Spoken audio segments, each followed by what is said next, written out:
going to call this meeting to order. It is 5 o'clock. We have a quorum of board members, and so I call this meeting of the Northwest Independent School District to order. Let the record show that a quorum of board members is present, that this meeting has been duly called, and the notice of the meeting has been posted in accordance with the Texas Open Meetings Act, Texas Government Code 551. We will now adjourn into workshop.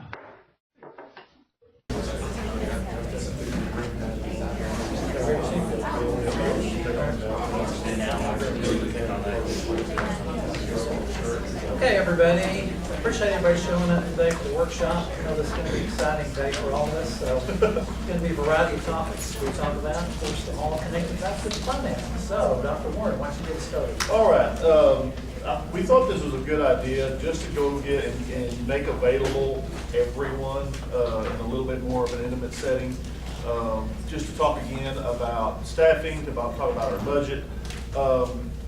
Let me stress this. This is we are in the time of our lives where these budget discussions are going to be multi-year. They have to be. We hope and pray that the legislature are going to make the right decision when it comes to updating our finance plan. We just cannot count on that. I really don't think they can continue to sustain 1,200 school districts the way they're doing now, but we still can't count on anything like that. So we're even if good people when good people get elected, hopefully they're going to make an impact and anything like that. So I wanted to go just show you kind of some of the behind the scenes work that your staff are doing right now. They've done a phenomenal job, and they have for several years. But I don't think I did a great job of kind of explaining kind of what the importance of tonight as we move forward and us do that. The number one question mark we have right now, board, is just the amount of revenue that we will have to put together, a roughly $215 million budget that we're going to need to fully fund all of our schools and all of our programs. Mainly, of course, paying for the staff that we need to put in front of our kids and to run our programs. So John is working very diligently with our appraisal districts, and he does this every year. It's just that sometimes there are areas in the state that you can get a pretty good idea of what your revenue is going to be just from conversations with them going through the budget process. I don't know if we're in that area. It's been a little bit more of a tenuous process working with Tarrant County, Denton County, and then Wise County to really get a feel for what that's going to be. As we go through our staffing plans, number one, you saw the plan that we're recommending tonight, last week, and Kim Barker did a great job of telling you, and I just wanted to kind of put together a packet showing you the different things that we looked at, putting together this packet, the staffing ratios, the price tag for doing that and keeping the what we need to do as is. I wanted to show you, we also came up with a plan, marked Plan B. Again, just listening to your thoughts over the last couple of years, how much that would be if we went total 22 to 1 K4 staffing ratio. We worked on those numbers. Those spreadsheets reflect those numbers. And then I wanted you to see, and nobody really, I had to pull some fingernails just to get them to go this route. But I wanted you to see Plan C. The absolute worst thing that could happen to us, depending on what our future looks like, if we had to just slash the budget year after year after year. We've actually come up with a way to actually slash $3 million of what we are paying this year to actually reduce, even though we are a growing district, even though we know we've got 1,200 more kids coming to see us next year, we actually have the plan. And basically, every single position that is asked for was scrutinized. We spread out. We went to the 24 to 1 K4, the 30 to 1 fifth grade, 180 to 1 in their secondary. Reallocated. We would get rid of positions through attrition. We will never. I don't think we will ever be in a position where we have to rift. Reduction in force. We would not have to sit across the table and tell people they do not have a position with us because we can't afford them, but definitely through attrition. And a lot of the districts had to go through this. I don't know if you guys had to go do a lot of attrition in 11, but there were a lot of districts that did have to just absorb positions in 2011 when the economy was so low. I also put into you, Lillian and I and Judy had a really great conversation this last week. I wanted you to put some more justification on the instructional coaching. And we kind of talked about what our future is, what our plans are to give our teachers. And this comes from direct requests from building principals. Their positions are that, so they need to really be able to tell us what kind of support they need for their teachers, what support they need for their programs, their educational programs. So we went into some depth on the instructional coaching model and kind of what our philosophy is and the duties of those coaches and what we would kind of like to get to if we're able to do so. There was a question last week or a couple of weeks ago about the assistant superintendent position for curriculum instruction. One of the things that Mark asked me to do, just to kind of give you a look at the org chart that I'm looking at instilling, because guys, we need to get this taken care of, because there's going to be very few additions to the executive director or the executive org chart, the cabinet org chart for years to come, because most of the money will need to go toward other staffing needs, especially our classroom teachers. But what I want you to see there, just from the illustrations of the org chart, I have two deputies who answer directly to me, Rob and John. Dr. Cayley does a great job in the realm of the finance and the HR division. So John has her support as assistant superintendent for HR. John has her support, and then of course he oversees the finance people. I don't know if I told y'all this or not, but I actually have taken Tim back underneath me, just because mine and his duties are so aligned, from the safety and security that he does to the planning, the meetings that he goes to, the city council meetings he goes to. Those are the things that we overlap on. So he and I overlap much more so than John and he. So I've got operations and I've got safety and security under me. And then that leaves Rob to have both the curriculum instruction side and the instructional technology with Adam. And of course, Adam is his assistant superintendent of technology division. But if you look at the org chart, Rob, if you compare Rob and myself and John, he has so many more people to administer to and to lead. That's the number one reason that we felt we needed moving forward. It's just, if you look at the number of executive directors he has, the number of people under them, the directors, the supervisors, the coordinators, and then just the building principals and the number of campuses that are always, going to increase. I mean, we're going to open a campus a year, at least one campus a year for the next 4 years. We know that. So that was the justification for wanting to do that and get that solidified. Like I say, I'm not really interested in revisiting this again for a while.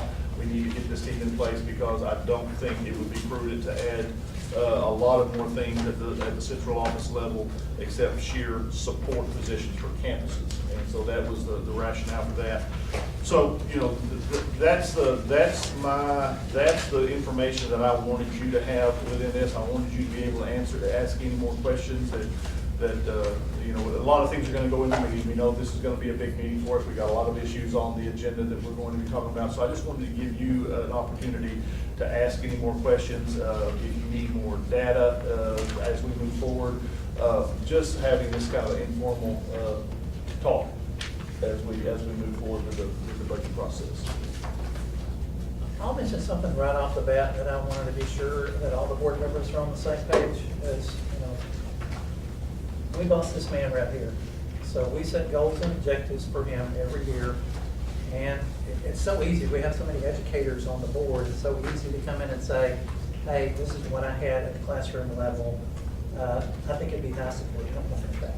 So I've talked to several of you individually about, put on your board member hat and be sure that when you go into these, that you say, okay, I'm from the board member side instead of from the superintendent side, because we count on him to follow our goals and objectives, and we depend on him a lot to actually set the staff, the org chart to make that happen. Is that a true statement? Very true. And one of the things that we talked, Judy and Leo and I talked about this. Our process is set up that we need you to make the decision about the first staffing model tonight, and then you'll have another staffing model later in the spring, and that's our process that we use. But you need to understand again what happens behind the scenes with us. What you approve tonight, and the amount of what you approve tonight, we may have to adjust during the budget process. Again, nothing is really set in stone exactly what we can afford and what we can't afford until John is very sure he knows the revenue that's going to be brought in. A lot of districts who don't have the same process that we have, a board is informed every month, maybe even twice a month with a budget workshop about everything that we're doing. You just aren't expected to at this date approve the staffing, at this date approve the staffing, because we're such in flux right now of really analyzing what we need, because a lot of it is driven by the revenue estimate. And until we really know that, John is working furiously trying to figure out a way to keep us out of recapture. And it's not looking good. It's really not. Yeah, I think we'll probably undoubtedly be. Yeah, based so- on the comparable, the key number for us is the unknowable number is what is the property growth gonna do? And I've got 8.5% in there. Last year, in April, they came out and they told us it would be, at the end of April, they said it'd be 22%. It really landed right around 13. So I've got it dumbed down to 8.5. but So it could that's, come up to double yeah, that's digits what if we're I'm working not- through. And That's the issue. Yeah, you've got a great team here. I'm blessed with this team, those behind you. I really am. Every day I am. The trust needs to be high on your part of, we're gonna make the very best decisions we can, following your guidance on those things that we need your decisions on. We're absolutely gonna follow the decisions, but just understand, we are gonna constantly adjust, constantly that. So that's the reason we didn't go with the 22-1 across the board plan. That's one of the reasons why we're definitely not going with Plan C and cutting everything. I mean, we've got to be able to adjust that. Right now, today, this is the best plan moving forward. This is the best plan to get us started, getting those positions, starting to get those positions filled that we know we're going to need, that we know we're going to need for growth. But there's a lot of things still up in the air that we have to have, including you as a board, have to have a lot more conversations about as we move through the spring. That's why I asked you to put it together, because a lot of times we don't see the whole plan. We see, like the first staffing request, we saw that, and we didn't see, okay, well, what should we expect for the second and the third subsequent plan? So as long as we're seeing the big picture, where you're headed, your ultimate goals, and how you're gonna get there, I think we as a board are confident about helping you get there.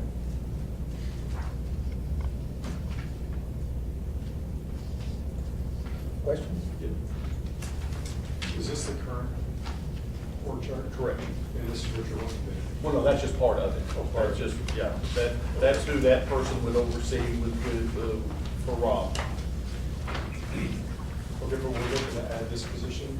That's the position we want to add, and that would be the entire, right.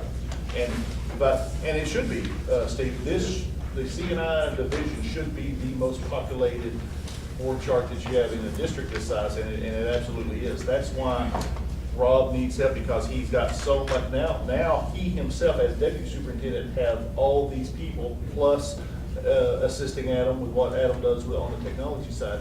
Rob has to have a chance to be able to go back and forth as needed to be able to get into the weeds where he needs to get into the weeds. Okay.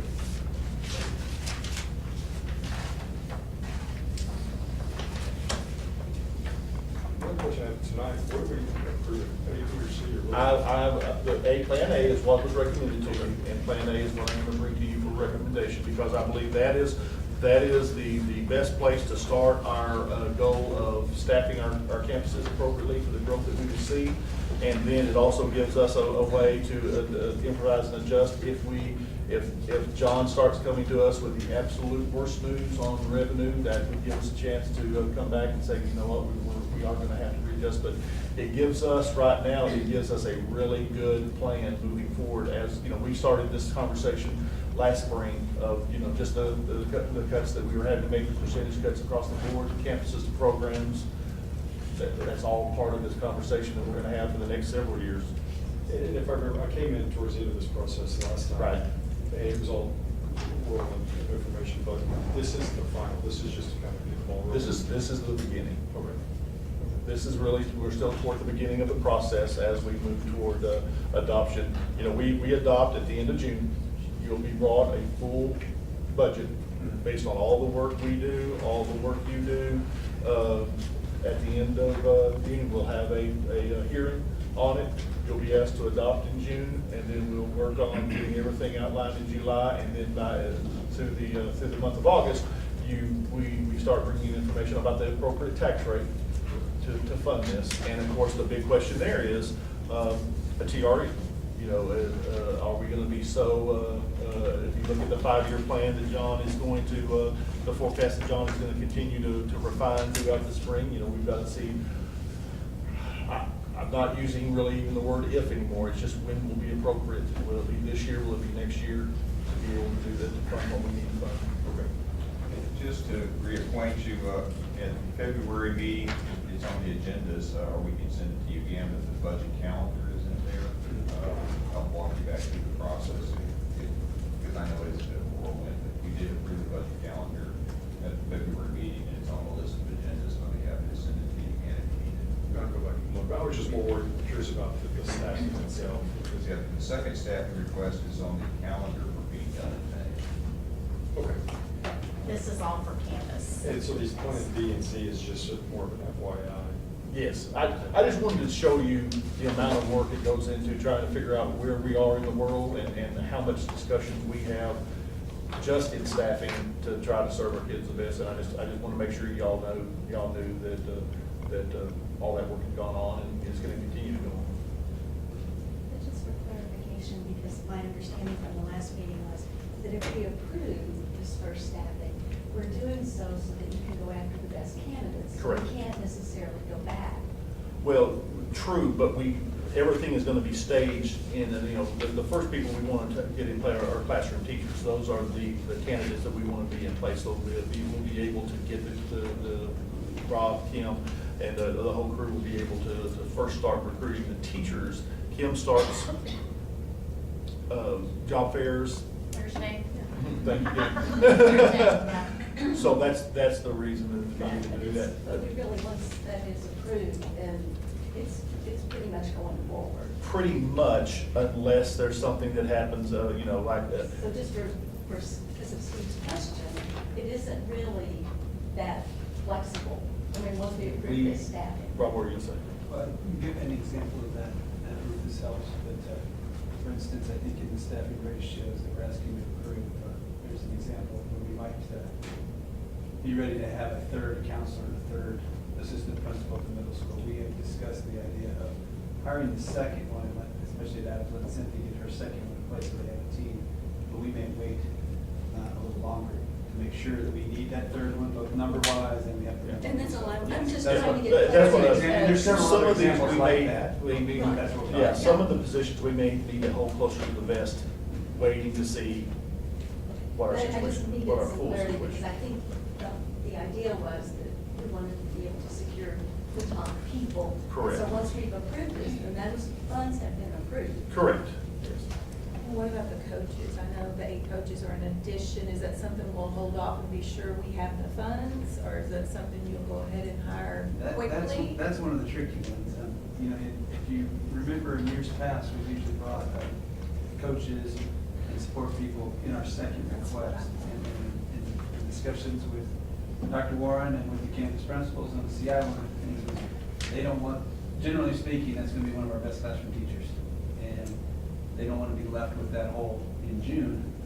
They'd rather know about it, get a plan for it, and go after a good teacher. So yes, it causes a domino effect, but the domino effect is being much earlier.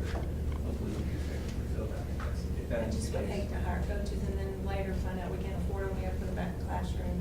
Absolutely. That would be an issue. That would not be the best scenario, but there's nothing that says that couldn't be the scenario. I mean, it just depends on, again, Judy, what happens the rest of the spring and then a multi-year. I told you, I had dozens and dozens of coaches because we needed them in my last school district, but especially in 11, they were told they would be the first people to have to vacate those positions if we needed to do so. I think we're going to be, I know we're going to be fine here. We're going to put together a great budget. It's just, there's so many questions out there, especially at the state level. That's why we included the coaches in the first staffing this year. But in your last district, you also had a getting qualified Absolutely. teachers. Absolutely. And so you have more of a need for those academic coaches. Yes, ma'am. Yep. And that's the reason why we're not asking for 60 here. We don't, there's no need to have 60 here. It's just the ones that our principals have asked for. We wanted to, again, their position is to make sure they inform us of their academic needs. And that was, you know, that as Stephanie told you, that was one of the things we've heard over and over again. But from the administrators or from teachers? Well, Because- Lillian, the administrators, the principals are your academic leaders of every campus. And their position, again, that goes to who we're listening to.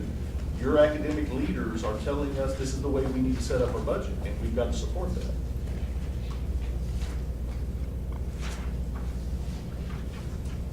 So, one more thing, and I'm taking the board position, Bernard. If I have to go out to the community and say that we need a TRE, Right. right, and we need it, we're gonna need it for next year, I'm just hypothesizing Right. here.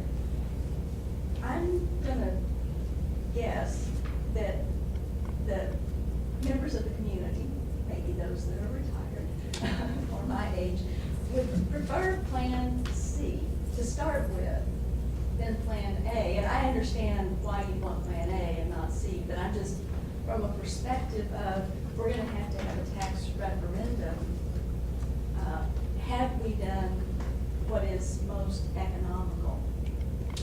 Well, we're. And I don't have. No, have preference. that's a great question. We're trying to put together the best academic budget that we can, still based on the needs of our children, the needs of our campuses.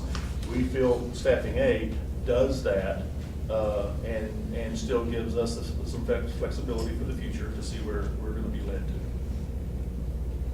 And I think what we can tell our community is, number one, is we're putting all of our eggs in the academic business, in the academic basket, that we're really trying to fund, even in these lean revenue times, the very best academic budget that we can. And I hope our communities would appreciate that. And so Plan C would impact instruction. Absolutely. That's a 2011 plan. That's when you lost so many, $5 billion out of the state. That's really a 2011 plan. But we have to understand that plan is out there and know what it would do to us if. Does the rezoning issue that we have on the agenda tonight affect staffing Plan A? It takes into account Yeah. those attendance boundaries being approved. So, and this is before, this is on the agenda before we vote on the attendance It numbers? is. I believe so, yes. Okay. So, would it make sense to switch those? That's completely up to Mark. I mean, That's up to us, not just me. I mean, if it's going to affect and we're going to vote on that, I would say that we would need to discuss that first. Have you looked at that scenario? The attendance, Yeah, if the attendance boundaries were not switched, we've already done the hiring of the teachers, right? At the last board meeting. So that took into account the new growth that we have. yes. So they would just be reallocated to different campuses. So how would this one change? We'd really have to go back and, we would have to wait until we agreed on what an appropriate boundary would be in y'all's eyes. yeah, And then we would have to redo pretty much, we'd have to be reiterated. yeah. Because even just moving a couple of kids can make a difference in needing a teacher or not on campus. Right, because there are no page numbers, but. That- Because we have the loss of. Are we on plan A, B, or C? I'm on A. Okay. Yeah, okay. We show a loss of, what, 25 teachers in Chisholm? The Chisholm, Yes. yep. So if we were to think about a different boundary structure, Mhm. this would not be appropriate. Correct. Possibly. Correct.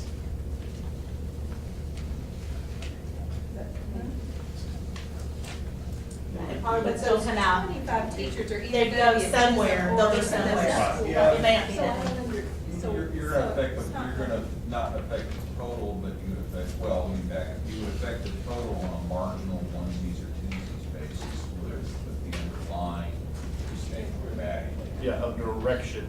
might be The different. grand totals would be So obviously. Josh, there wouldn't be a lot of change in the numbers, the bottom line numbers. So just because it says, lose teacher 25 at CCMS doesn't mean that. They They're would still, going somewhere they would else. still be We still reallocated need those, somewhere. we still need, okay. Correct. Okay, That makes sense? it does. Yeah, what you'd have is less teachers coming out of Chisholm, but you'd also have less teachers going into Adams or that kind of thing.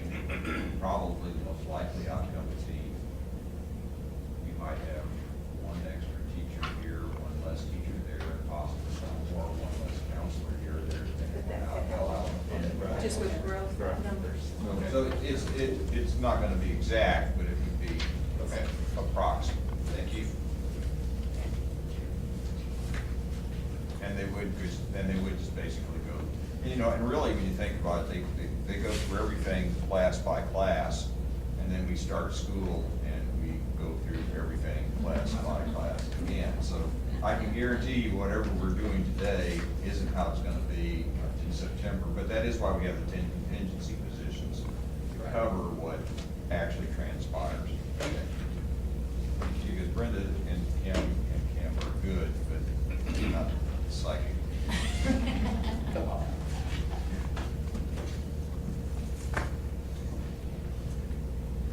That's all we did. You guys have more questions? Want to bring up the bus purchase? We've got a line item on the agenda tonight for to purchase buses. Whether or not we went away from Durham, we're still looking at bringing this to you, just the cost analysis. Number one, we thought it was a safety issue. Durham allowed the buses just to get so old, but we thought it was a safety issue. We would have way too many breakdowns, way too many kids having to trade buses because the buses break down. And John and the finance crew have done a great job of doing the analysis of cost moving forward. And you can see, if you looked at the packet, you can see the savings of us owning our own buses. It's truly millions of dollars of savings for us, in a decade of time. Correct, John? Yeah, essentially, there's about a 5.5-year payback on it because of the decreased rates. There's two levels of savings. One is that we can get the buses cheaper, and we don't have to pay sales taxes on the purchases and things of that nature, and property taxes on the buses. So there are those savings of us versus them, and then the other side of the savings would be interest costs. We can just pay cash. They would charge us a 3.5% interest rate on it as well. And so. And then the contract with the. Yeah, so their contract basically is substantially less on a daily basis for routes than, and that's how the savings comes back to us, is you get quoted this route to cover all their bus costs versus the other route. And so for the $20 million, we would be, in essence, we would achieve that savings in route differences over about a 6-year basis. Where's that money coming from? Well, essentially, we have $112 million in fund balance as of the end of last year, as you recall, and then we would spend it out of the general fund balance. Technically, we would transfer it into capital projects and then buy it out of capital projects, but we'd be using the general fund balance. We actually moved 30 million back last year as part of the audit. We had it over there as an assigned fund balance, and we never used it. Well, it turns out we could have just left it there, maybe, and used it. Essentially, we have 50% or better of our entire expenditures, or our fund balance versus our current operating expenditures are in excess of 50%, and 25% is a plenty good number. Now, where push and shove is going to come together is we're going to have to pass a TRE or do Plan C, something downstream, but we can take several $20 million hits as we get to that point, even after buying the bus. You just don't want to. He's talking about life shopping. I saved 10%, honey. Yeah, well, this is better, right? Anyway. There's an old columnist named Art Buchwald who once said that Lyndon Johnson, they passed a $500 million tax cut, and he wished they hadn't done it because his wife bought all $500 million for his family. But the reality is this is why we accumulate fund balance. maintenance is. The bottom line is, we're gonna have great buses for our kids, we're gonna save money doing it, and we think we're gonna have the company that'll move us forward a lot better. Yeah, we'll have, a lot of the problems in the wintertime have been because the buses are extremely old, and as a result, we've had all sorts of starting issues with them. And, new buses and everything associated with that, we should have much better mechanical reliability. What's the lifespan of a bus? 12 years is a good number. Past 12 is bad. We're going to probably depreciate them we're going to set up a sinking fund essentially to bring it across about on a 10-year basis. So what we're going to try to do is we just using a round number for ease. Say we spend $20 million. What I'd like to do is then every year take $2 million and charge it to the budget, build up a fund so that when those buses expire, we'll have money to buy them again.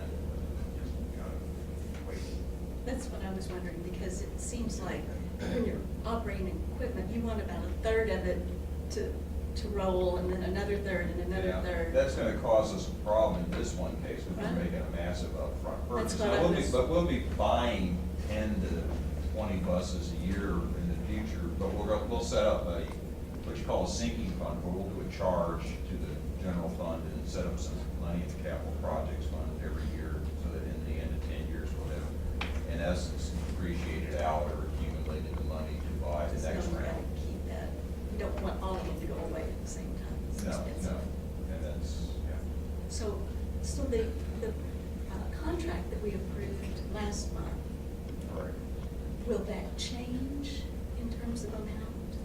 The rate sheet was part of the contract, as I recall. We're actually finalizing the contract right now. The agreement was to negotiate and finalize the contract. Because part of operating equipment is knowing who the operators are. And so the new company has control of who the operators are, and yet we own the equipment. So how does that Well, work they itself out? are through the contract totally responsible for maintenance. And they have 6 people plus a maintenance supervisor built into the budget, which actually is the same number we have right now, which, and I just had a conversation with the maintenance supervisor this morning, asking if that was an excessive number but he said they end up doing quite a bit of warranty work and things of that nature as well. Because we're not gonna have to hopefully do any major engine replacements again or anything like that. For a while. For quite a while. Originally, we took the Northwest buses and sold them to Durham. Yeah. That's how they got it. But we do not wish to buy them back. We have that. Oh, yeah. We'll pass on that. When we own them, do we insure them, or does the company using The them company insure has them? insurance, provides insurance. We may or may not have a rider over that. I know that they're looking at that with Kitty, and I'm not sure where that stands exactly at this point. Christie and I are working through that in the language of the contract. Yeah, they are supposed to have it insured. It's kind of like you buy a house, you're supposed to have insurance on your house. If you cancel your insurance or anything like that, then the mortgagee finds out, the mortgage holder finds out about it, and that's the relationship I anticipate we will have. That's what was discussed. We may or may not have to have some kind of rider over the top of that just in case. Belt and suspenders kind of thing. But yes, they will be insured. I just didn't know who was responsible for that. They're the primary, but we will have ways to make sure they stay insured. It's my understanding that the insurance policy we would have to have would be like if a tornado comes in and destroys the property, that we would have some coverage over that. But as far as them operating on the roads and having accident, that's all on us. Call it act and buy.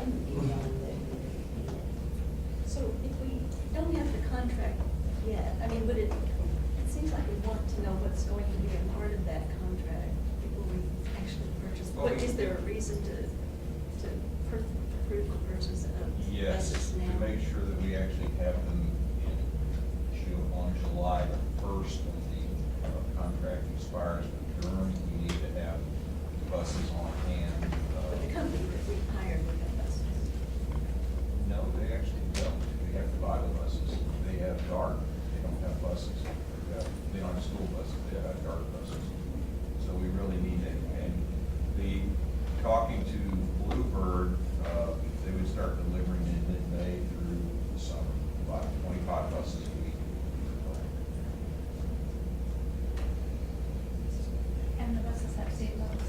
Yes, that is, I'm glad you mentioned that. Completely ancillary to the discussion, but all these new buses will have seatbelts.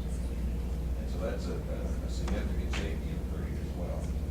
And then are they gonna have advertisements on the side of them also, something like that? We have that in the contract, and I'm sure Emily is out there selling it, advertising it as we speak. When we have buses with seatbelts, the students will be required to wear them on the bus. Correct. Does that limit, we used to do 3 to a seat, is 3 seat belts on the seat, or is it just 2? I believe it's 3.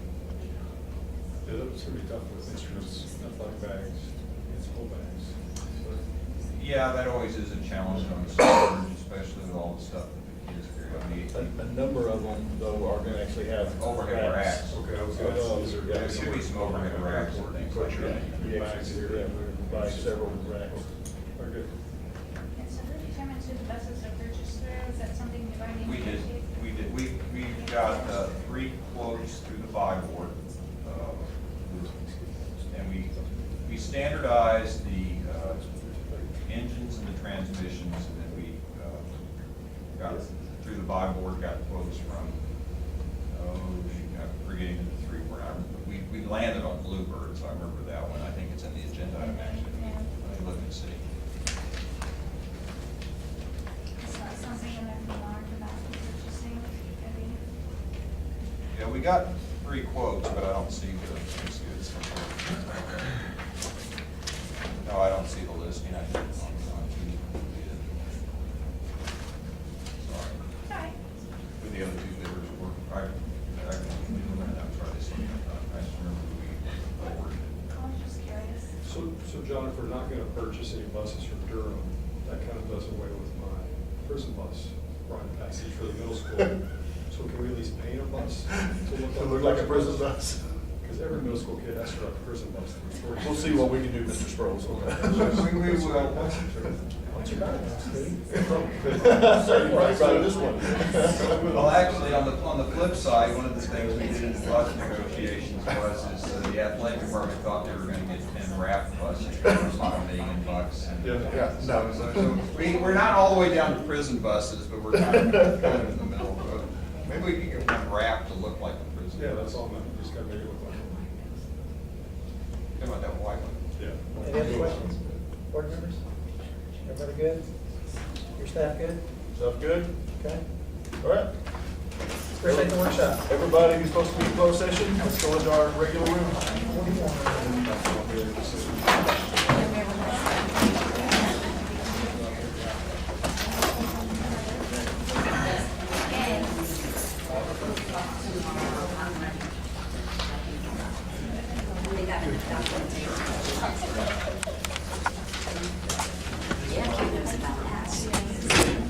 She's very nice. She's Did you guys start the meeting without me?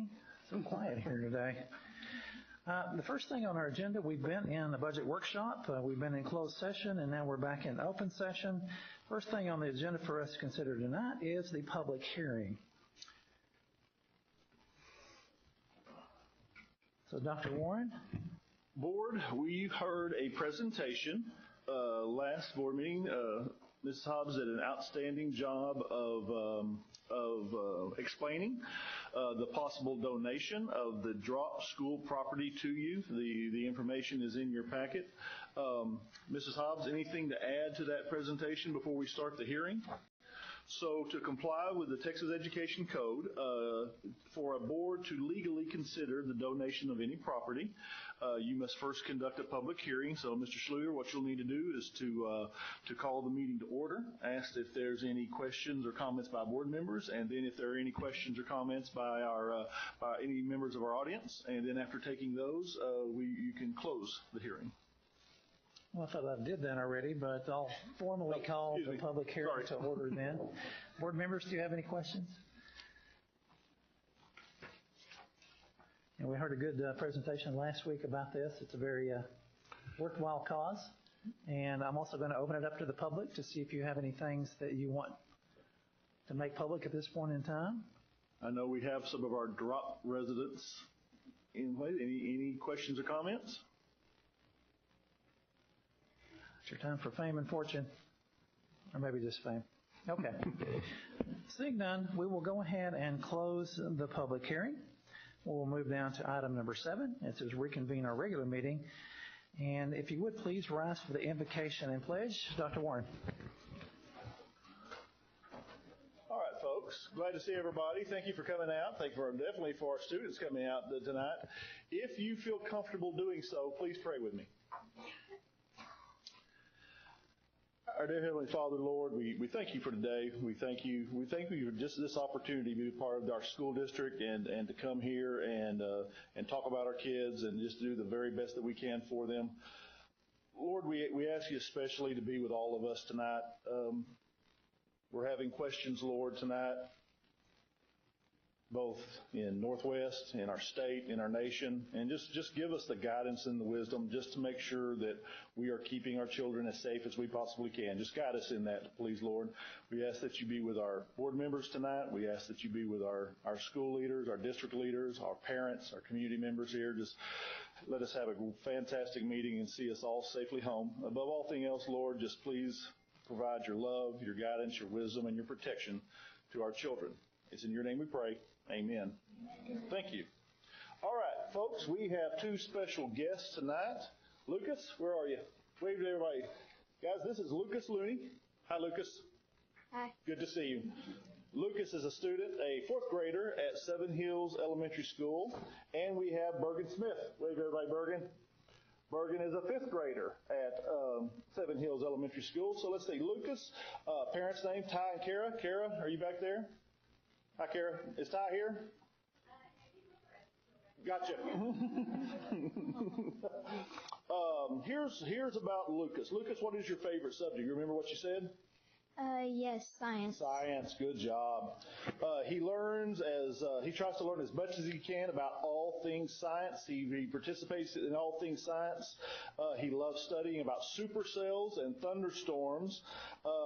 Let's see, there was one thing that I really loved about what Mrs. Blackburn said. When not in school, he loves to study science. He made a homemade tornado machine that he demonstrated at Expo. Did you tell your mom you were doing that before you? I didn't want to, but yes. Okay, good job, Lucas. Mrs. Blackburn says that Lucas is just awesome. He is a creative, fun, compassionate, and Lucas helps make the Seven Hills Elementary School great. Something great happens every day with him at school. Lucas, great to see you. Thank you for coming up. All right, Bergen, what was your favorite subject? Mine would be reading. Reading. And then Bergen's parents, Justin and Jennifer. Jennifer, are you back there? And Justin, good. Good to see y'all. Bergen loves to read. Fantasy is her favorite genre. It's no surprise that she was on the team, the Ultimate Book Challenge, as a member of the Wonder Chicks, CHIX, Wonder Chicks team. She's very active in all school activities. She is one of the most impressive contributions she's made at Seven Hills was that she was the first student member of the PTA Executive Board. Bergen, good job. Very good job. Bergen Smith is an absolute leader. That's what your principal says about you. So thank you all for coming up. We're going to do the pledge to the American flag and then the pledge to the Texas flag. Please. I pledge allegiance to the flag of the United States of America and to the republic for which it stands, one nation, under God, indivisible, with liberty and justice for all. Honor the Texas flag. I pledge allegiance to thee, Texas, one state, under God, one and indivisible. Guys, adults need a little pause between. We can't just roll into it. All right, you guys stay right there. Mr. Schluter's going to come bring you a little gift.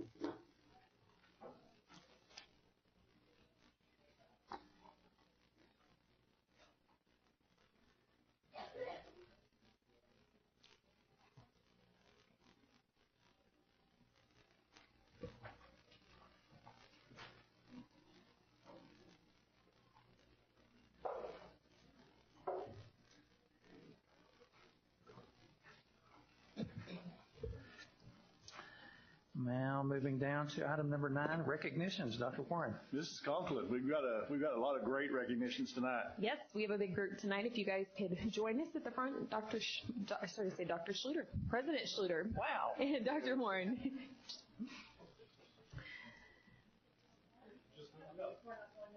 Oh, not yet. I'll call. If you guys want to go ahead and come down, you can in your reserved seats. You will at some point. Okay. Yes. Just the two of you for now. All right, so first I'd like to invite Principal of Medlin Middle School, Paige Cantrell, as well as members of their character committee, and I apologize if I do not say your last names correctly, Monica Bunger, Julie Henshaw, Tanya Valenti, Juanita Bruce, Bailey Salazar, Abby Flores, and Kim Hardy. And they also had student committee members, so if they're here this evening, Colin Van Warmer and Sophia Martinez. We're recognizing Medlin this evening for being named by Character.org a 2018 Texas School of Character. As one of only 7 schools in Texas to receive this designation, Medlin has created a positive influence on academics, student behavior, and the climate of their school.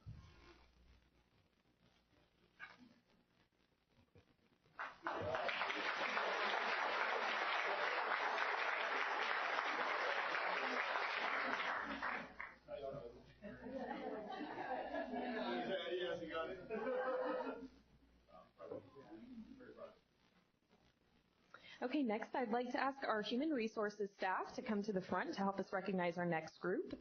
Did you know a student will spend an average of 1 full year with a substitute teacher during their kindergarten through 12th grade education? In NISD, we have changed the name substitute teacher to guest educator to show value to the work they do with students on a daily basis. And this year, they wanted to find new ways to recognize those guest educators who do an outstanding job. Classroom teachers are encouraged to complete an online feedback form after having a guest educator cover their classes. The teacher can rate the guest educator from 1 to 5 stars based on their ability to follow lesson plans, procedures, and manage all aspects of classroom management and instruction. To date, we have had 306 guest educators with at least 1 5-star rating. In addition to teacher feedback, campus administrators can personally nominate outstanding guest educators who have made a positive impact on their campus and stood out for going above and beyond the call of duty. Today we have 9 guest educators with us tonight that have earned the honor of being a great guest educator. So when I call your name, please come to the front, and I'll read a quote from each of the campuses to recognize your efforts. So first we have Sharon Henderson.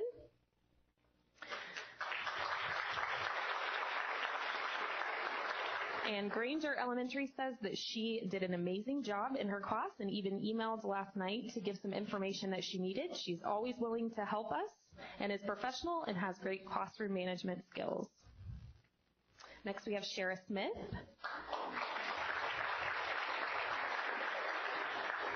The campus says she has a great rapport with the students. They always want her to come back. She follows lesson plans even if teaching new content and is a great guest educator. Is she here this evening? No? Okay. Jennifer Murphy. Jennifer knows the students and the content, holds students to high expectations, and the students and teachers love her.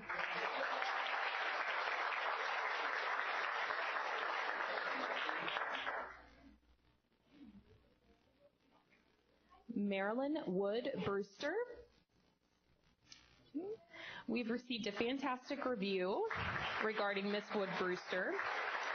They were thrilled with her performance, and she is always willing to help and go the extra mile.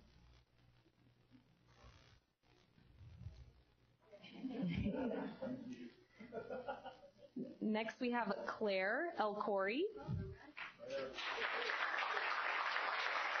Claire is the definition of the phrase willingness to help. She's been a great guest educator at Beck Elementary for many years and is always willing to fill in where needed.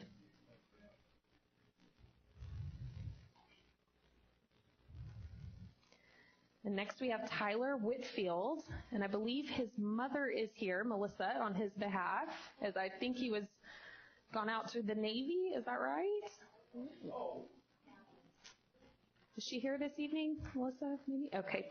Well, they've said he's been a wonderful guest educator on the campus. Many positive compliments. Next we have William Proft. Hello.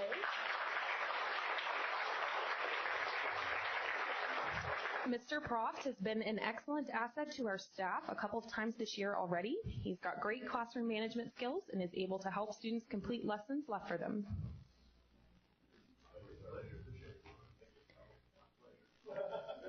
Next, we have Allison Reyna.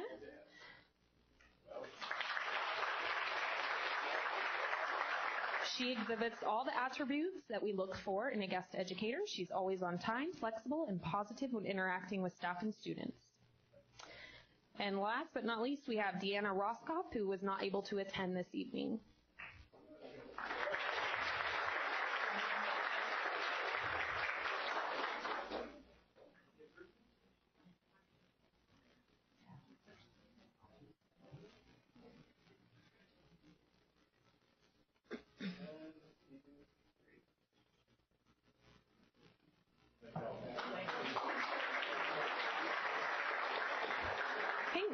And next, Phil Beckman, our Partners and Education Specialist, is going to announce our new partners.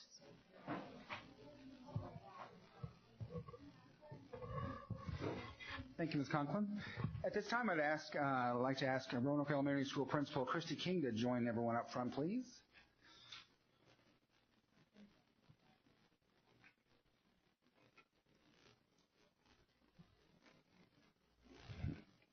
Here tonight from Allstate and the Josh House Insurance Group is agency owner Josh House.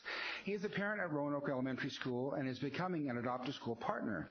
Staff said Josh has already done phenomenal things for teachers and staff, including sponsoring lunch for everyone before the school year started. Please join me in welcoming Allstate as a proud Northwest ISD adoptive school partner.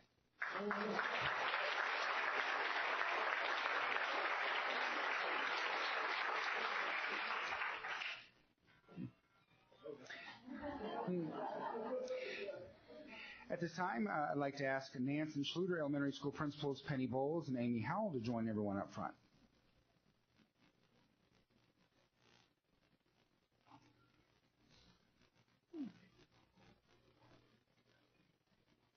Here tonight from Mathnasium of Saginaw is co-owner Jay Brenner. He's becoming an adoptive school partner with Nance and Schluter Elementary Schools. Most recently, Mathnasium hosted Math Night for the Nance and Schluter PTAs. Later this year, they'll be offering a summer camp scholarship for a student at each of their adopted schools. Please join me in welcoming Mathnasium of Saginaw as a proud Northwest ISD adoptive school partner.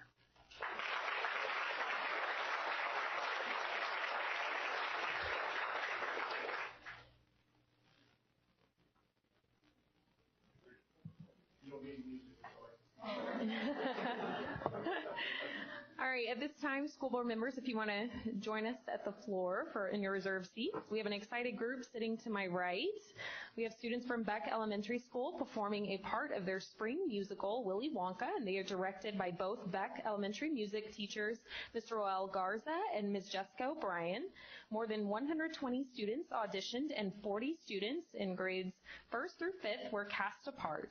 Over the past few years, the school has performed 101 Dalmatians, Aladdin, Cinderella, and summer productions of The Jungle Book, The Lion King, and Seussical. The performances will be at Beck Elementary on Thursday, March 1st and Friday, March 2nd at 6 p.m. And tonight they're going to give us a short preview of their musical.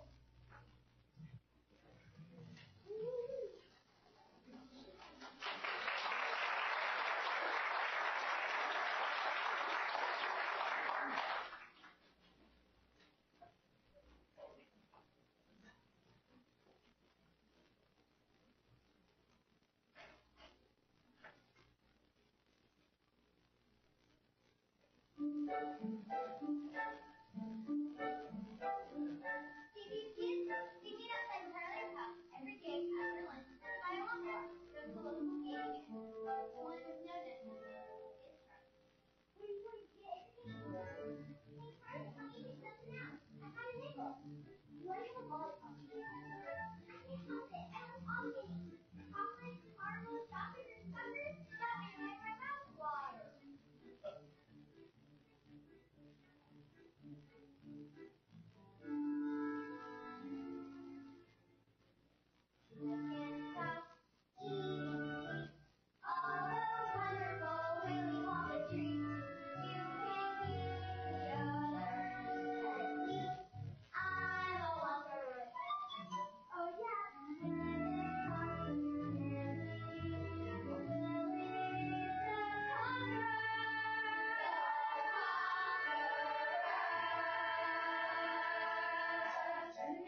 this concludes our recognitions this evening.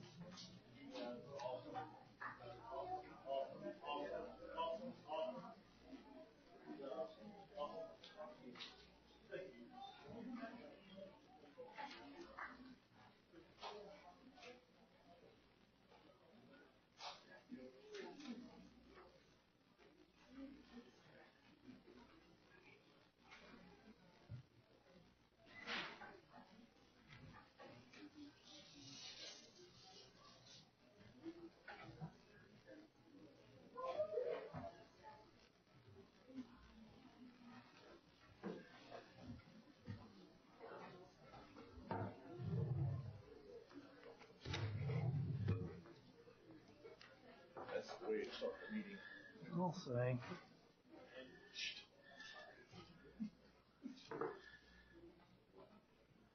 Those kids were awesome. I'll tell you what. I feel like adjourning the meeting right now. Oh, let's not. Just kidding, just kidding. That moves us down to item number 10, participation. We've received one card thus far from Amanda Merritt. If you would make your way to the podium and entertain me as I read the information on my statement.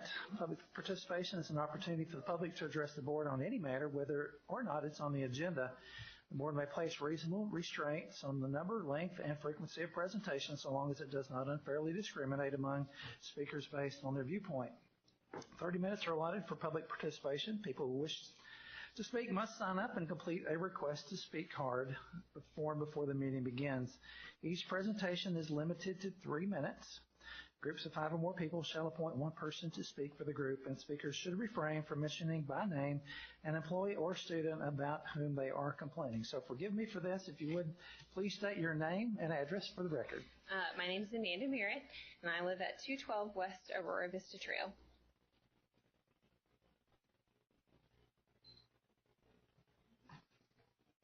You may begin when you're ready.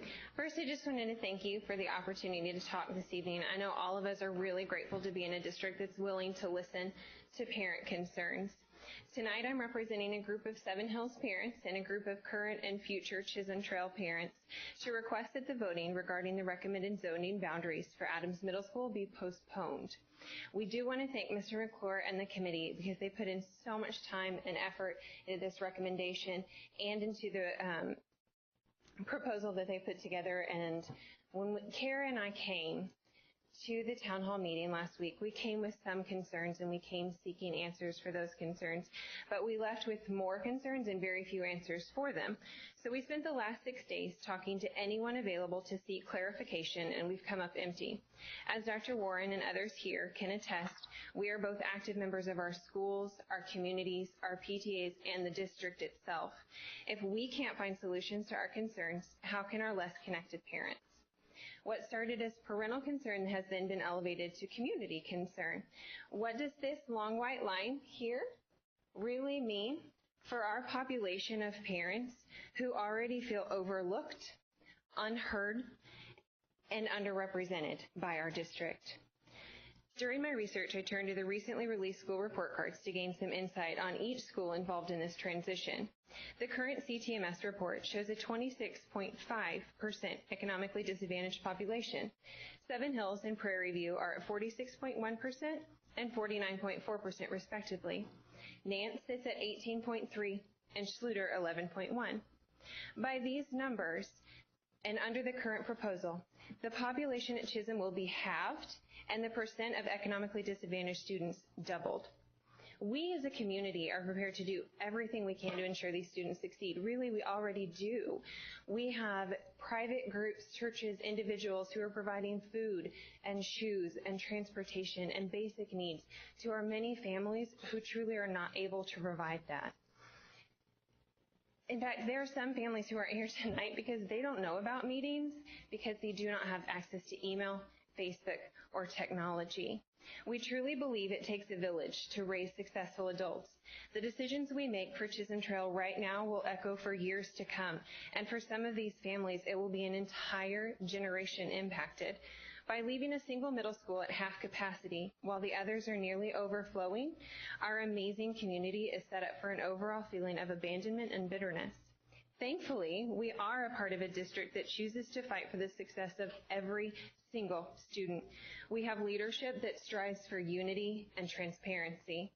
Our question is, what is our district going to do to build up our community instead of further dividing it from the rest of our district? What programs will come to alleviate the clear isolation of students with boundaries drawn along socioeconomic lines? Could a standing boundary committee with representation from all schools make more balanced decisions in the future? Until these questions are examined and answered, we respectfully request a postponement on tonight's middle school boundary vote. Thank you. Good job. Well, thank you, Ms. Merritt. As you know, as a board, we cannot respond to this, but we'll make sure that Mr. McClure or someone other than Tim can get back with you. Thank you. Brenda, is this all the cards? Okay.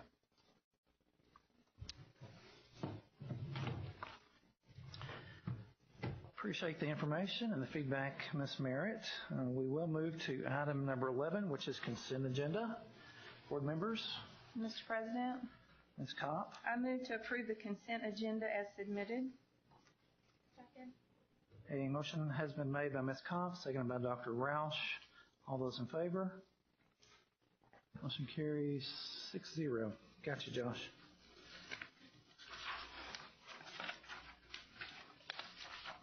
That moves us down to discussion action items under 12A.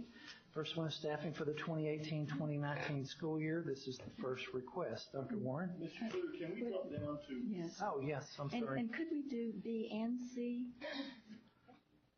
C first and then B and then A? Okay. Yeah. Thank you. Okay, no problem. Okay, let's back up a little bit and move down to 12C, and this is the donation of the drop school property. Dr. Warren. Board, you have the information in your packet. You heard a wonderful presentation by Mrs. Hobbs last week. You heard from our drop community. We think this is a win-win for the school district and for the community. We think we're leaving the school in the very capable hands, loving hands, but we also know that there are safeguards built in that if something happens, we will retain the right to take back over the drop school. But I see no reason why we don't recommend that you approve the donation of the drop school property. That is our recommendation. Mr. Sluter? Dr. Simpson. I move to approve the resolution authorizing the donation of the former drop school property as recommended by administration. Second. A motion has been made by Dr. Simpson, seconded by Ms. Kopp for the motion as read. Any further discussion on this item? All those in favor? Those opposed? Motion carries 6-0. Thank you, Board. Thank you, group. Thank you very much. We appreciate y'all. So, at the request of Dr. Simpson, we will now move up to item 12B, which is to provide adjustments to multiple schools' attendance boundaries and define new attendance boundaries for new campuses. Dr. Warren. Board, the presentation that Mr. McClure made starts on page 54 in your packet. As you know, we went through several months of work starting back in September. Started the committee work at the beginning of January when we got back from Christmas break, and went through several different meetings, a town hall meeting, a Facebook Live meeting. In fact, we had over 200 people. Emily, correct? Emily, over 200 people logged on to the town hall meeting, but we got excellent feedback on that. Page 57 in your packet is the campuses that are going to be involved in these changes. Two of the issues of the change needed are because of the opening of our two new campuses, Adams Middle School and Lizzie Curtis Elementary School, and then growth issues of just making sure that we are within the capacity that we need at the particular campuses, Granger to Hughes, Thompson to Sendera Ranch, and Hatfield to Clara Love. So you have a series of maps that the committee is recommending for you tonight, and you also have the current maps starting on page 58.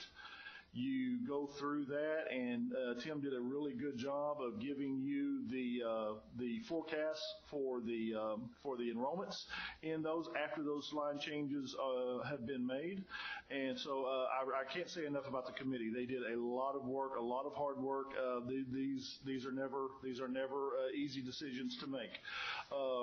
the discussions that we're having, Amanda did a good job of discussing the issue between, and that centers around the opening of Adams Middle School and finding the right lines in which to populate Adams and making sure that we make room both at Tidwell and Wilson to be able to do that, and really right now at Chisholm Trail that is approaching capacity. So on page 64, at the bottom of page 64 is the enrollments that you can see, with the beginning of the 18-19 school year, and you can see across the board. We still have challenges, and we still have capacity challenge, correct, Tim, especially at Tidwell, Yes. To be able to draw the lines the way we need to. Let me make a couple of statements just because of some things that are out there right now. There was a perception that we care less about Chisholm. Absolutely not. There's a perception that we're not going to staff Chisholm as we would any other campus and state appropriately to the number of kids that are going to be there. Absolutely not. We're going to take care of Chisholm as we do the other 27 campuses. There was a perception that maybe the campus wouldn't be whole, that we would not offer as many programs at the campus as we would any other of our middle schools. Absolutely not. We would not bring this recommendation forward if we did not. And there have been dozens and dozens and dozens of meetings about this behind the scenes, looking at everything that we can do. We have a wonderful building principal, Matrice Raven, leading Chisholm, and she does the number one thing, and Mr. Sproles and I have discussed this previously. One of the things that Matrice does well is just she really is a protector of that Chisholm culture and what our kids need to be immersed in, and she is going to do such a wonderful job. We've actually talked about as a board supporting smaller learning communities. Well, this is our chance. Because of the demographics we have in that area, we just don't have a kid population like we do toward the south end of the district, and that's where the line is drawn.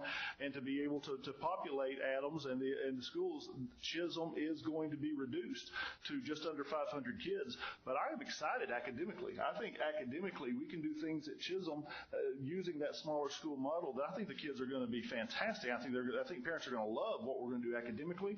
We've talked to fine arts. We've talked to athletics. The programs are going to be in place at Chisholm Trail. And the one thing, and it doesn't upset me, the one thing that does concern me is just if there is a perception out there that we care less about the west side or the north side or the east side. I mean, that is nothing that this board would support. There's nothing that this superintendent would support or any of the other leaders around here or even, the 1,600 teachers in the school district.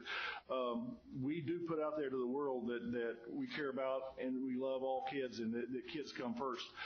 These are difficult decisions in our district. They are. We are a growing district, but we're growing in weird places, and we've got to draw lines to make sure that we can get the most out of our buildings.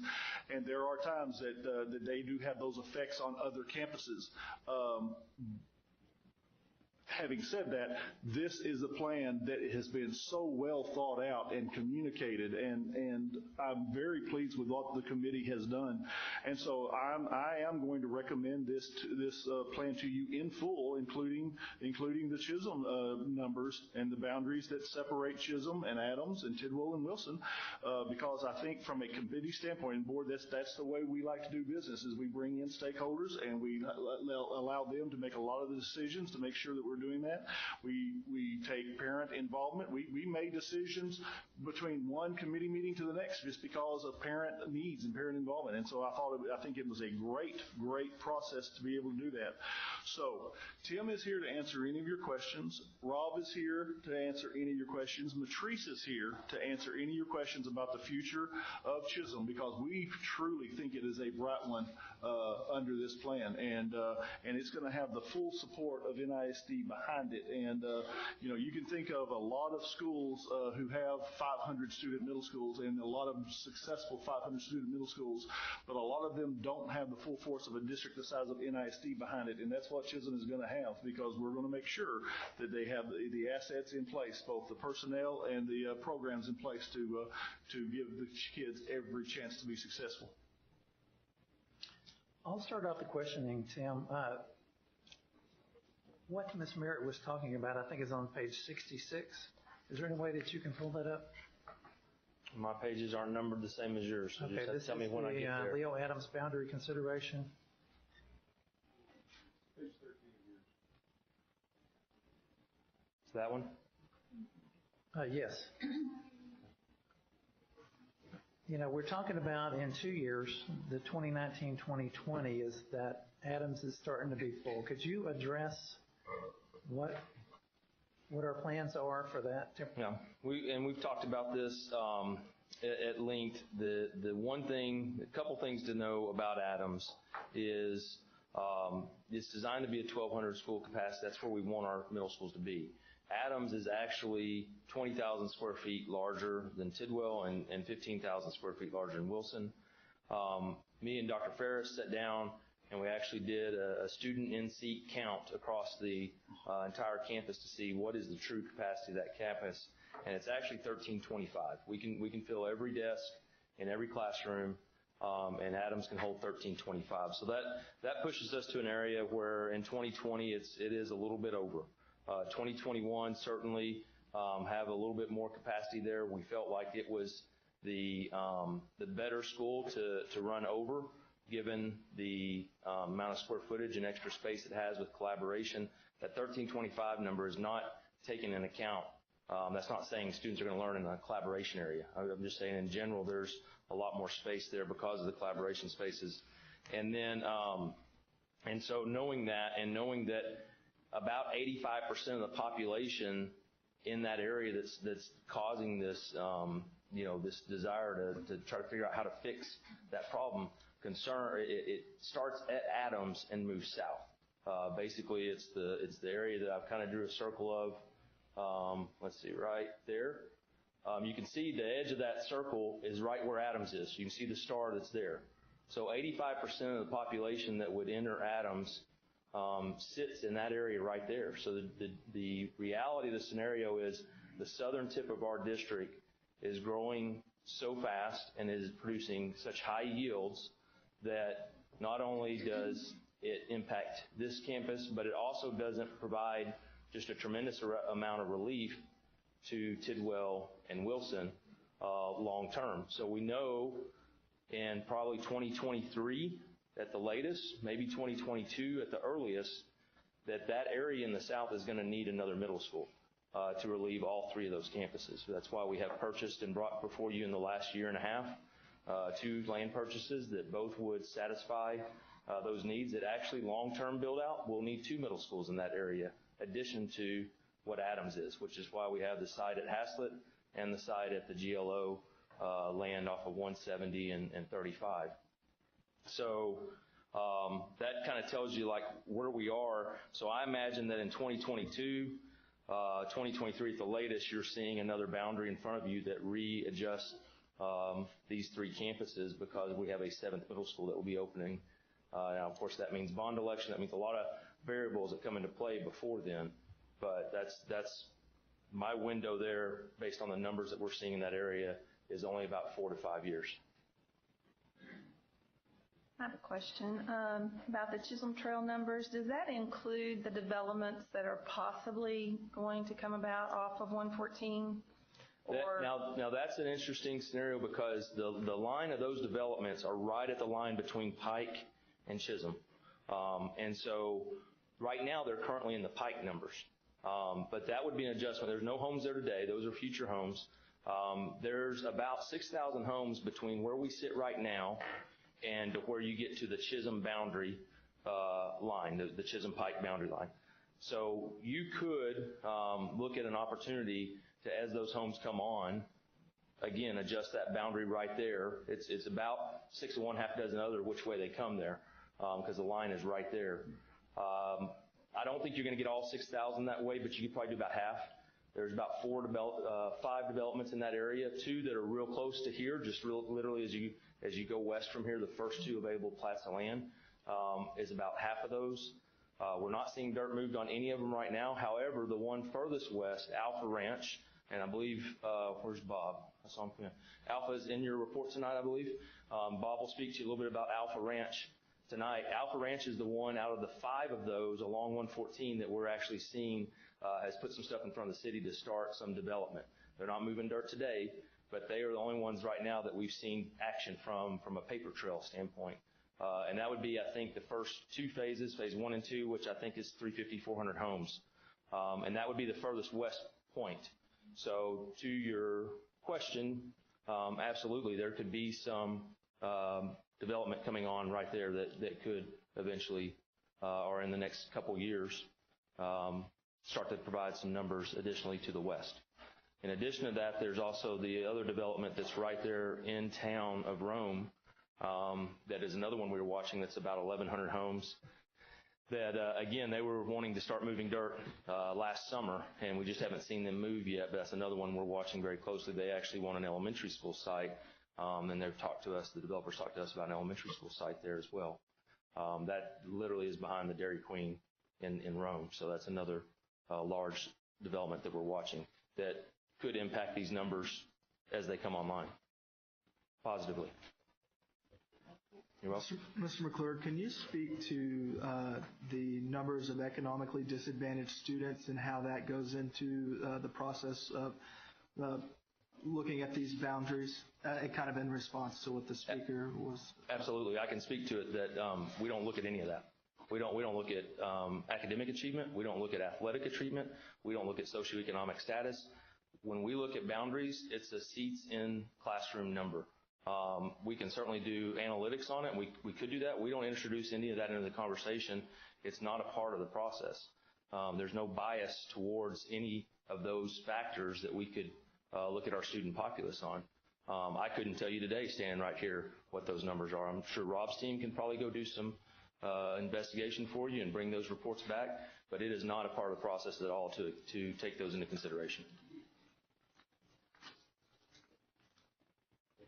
Mr. McClure, I have some concerns. I have been contacted by several people who are concerned about when we have a building that has a capacity for 1,200 students, how we can have 500 and yet go ahead and build a third school. Another concern of theirs was with such a small school, and I'm a big fan of small school elementary, but as far as the students having the experiences so that they could compete in academics and athletics and other areas. I'll speak to the first one. I may defer to Rob on the second one. It literally is what I spoke of earlier. It's just a matter of the geographic location of where we're seeing our students built out, the circle on the map right there. So Tim, could you look at this circle and what would be the enrollment if we took your red circle? What are the enrollments actually, if we took everything in that red circle and those went to Adams, are those numbers on this chart? Except for the red area. The red area is not. That green area is actually blue. It should be going to Adams. But I'm just thinking if that green area, if we just took that circle and we left the remainder of the blue going to Chisholm, those... You're looking at about 80 kids that are outside of that line in that blue area. That's that discussion, if that's the answer you're looking for. Yeah, I'm trying to figure out what those numbers on this chart show. Well, the numbers on this chart actually are not reflective of the map that you see there because the green is miscolored in that map. If you go to this map where it's all blue, that's more reflective. If I took that red circle and put it overlaid it on this one, then that's more reflective of those numbers. But the problem is these numbers actually show, the ones in this circle actually show what's down there below that chart because it shows that doesn't work keeping Tidwell in an over capacity scenario. So that green that shows the Tidwell shows that Tidwell is still over capacity starting next year, and it's the smallest of the 3 campuses. And so those numbers are reflected in that chart below, but that's not the recommendation. The recommendation is take the green area and go ahead and send it to the blue, to Adams. But outside of that chart to the north, to further answer your question, is about 80 students in middle school, 80 middle school students that would that are out there to the blue line to the north. Now, Tim, let's get back to Dr. Brown. Yes, thank you. I got to remember exactly what you said now. Me too. Now, As far as competition, academic programs. yeah, Rob? So, the first thing I'd like to say is I'm not sure you're going to find anybody more vested in the success of Chisholm Trail than myself. I was the principal there for 5 years when it was the smallest middle school in the district. And I'll have 2 students going there next year, 6th grader and an 8th grader. So I promise you we're going to make sure it's successful. A couple of things we were looking at, and Dr. Lacefield is back there, and Joel Johnson, our director of our executive director of athletics and our executive director of fine arts, and both of them have been working with the coaches and with the students to come up with a plan that will make them very successful. Dr. Lacefield came in very excited in talking with the kids face to face about the kids that will be at Chisholm and how successfully he thinks they will be competing at all levels in all the fine arts programs. Mr. Johnson doesn't want anybody to get hurt in football. There won't be very many players, but there will be a good team. There will be teams there. So from an extracurricular activity program, we feel very confident that we'll be able to offer all those programs. I have talked to Ms. Raven several times, and she's back there in the audience as well, and she may want to speak. But there are some exciting programs that come with a small school. And one of the things that if you live in that area and are familiar with the elementaries feeding into it, both Prairie View and Seven Hills have been fully invested the last several years in Leader and Me, and that is something that we're looking to invest in the training for our staff and to give our kids that experience. It's something that none of the other schools in the district have experienced to this point. It's been very powerful and successful for our kids, and Ms. Raven and the staff are excited about that. In addition, I think that just all the benefits that come with small schools, knowing the kids better, being able to meet their needs academically, socially, emotionally. The district is committed, and I have told Dr. Cayley, Dr. Warren, you're going to get a bit out of me. If we have to cut that staff, the counseling, and AP, assistant principals, as well as instructional support are all in place at Chisholm to make those kids very, very successful. It is an exciting time, and I think that it will be a great opportunity for many of our kids.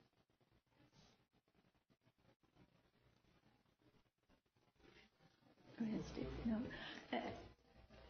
Tim, I just wanted to confirm that we didn't have a parent from Seven Hills or Prairie View on the boundary committee. Is that correct? Well, the way let me go through that. The way that the parents are selected is when we've done our evaluation with Templeton demographics on schools that need to be relieved, and we run through our first several scenarios of what that could look like.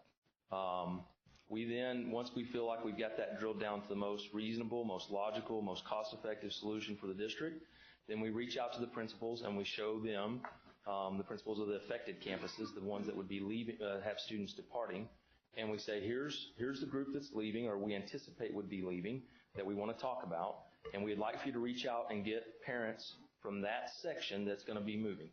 And so, to answer your question, there's no changes to Prairie View or Seven Hills boundaries, so there was no reason to reach out to those parents and ask them unless, well, no, not unless, because there was no changes to their boundaries, so they weren't asked. But they did not have any representation. They absolutely did not, because there was no changes to their boundaries.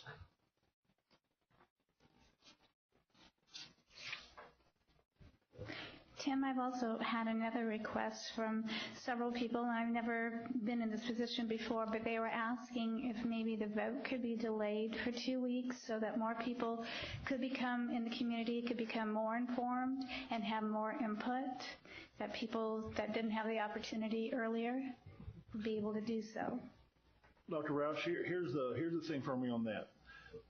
When we started this process before Christmas, I remember what I said. When we came to tonight, I told you back then there were going to be people in the audience who hate our plan, and we were going to hear from them. And we have those people because they care enough about their children, they care about the thing. But in these scenarios, there will be those who we do not meet their needs because of whatever plan that we're going to have. If we wait 2 weeks and we decide to change boundaries, you're going to have a whole new set of folks who are going to be contacting you who are wanting to delay. And then the same thing, I mean, when a district has to redraw lines, there are going to be folks who do not agree with our decision. the 2 months of work, the 3 different meetings of the committee, the outreach that we've done, the town hall, I think, I did an article about it. I think we've done a lot of communicating on this, and I still think any scenario we come up with, you will get calls because they're not satisfied with the thing, because they would like to go a different direction. The recommendation that I would make to you is listen to your committee. We had a very well thought out process. It's something that this district has done a long time. And we're going to have to do it a long time from now. As long as we know each other, we're going to have to go through these probably every other year. But this is where we just have to make that decision and move on and get our kids in the right places. And as Rob just says, when we do have some challenges because of the lines, we have to make sure as a district we wrap our arms around those situations, and we make sure that they have the support.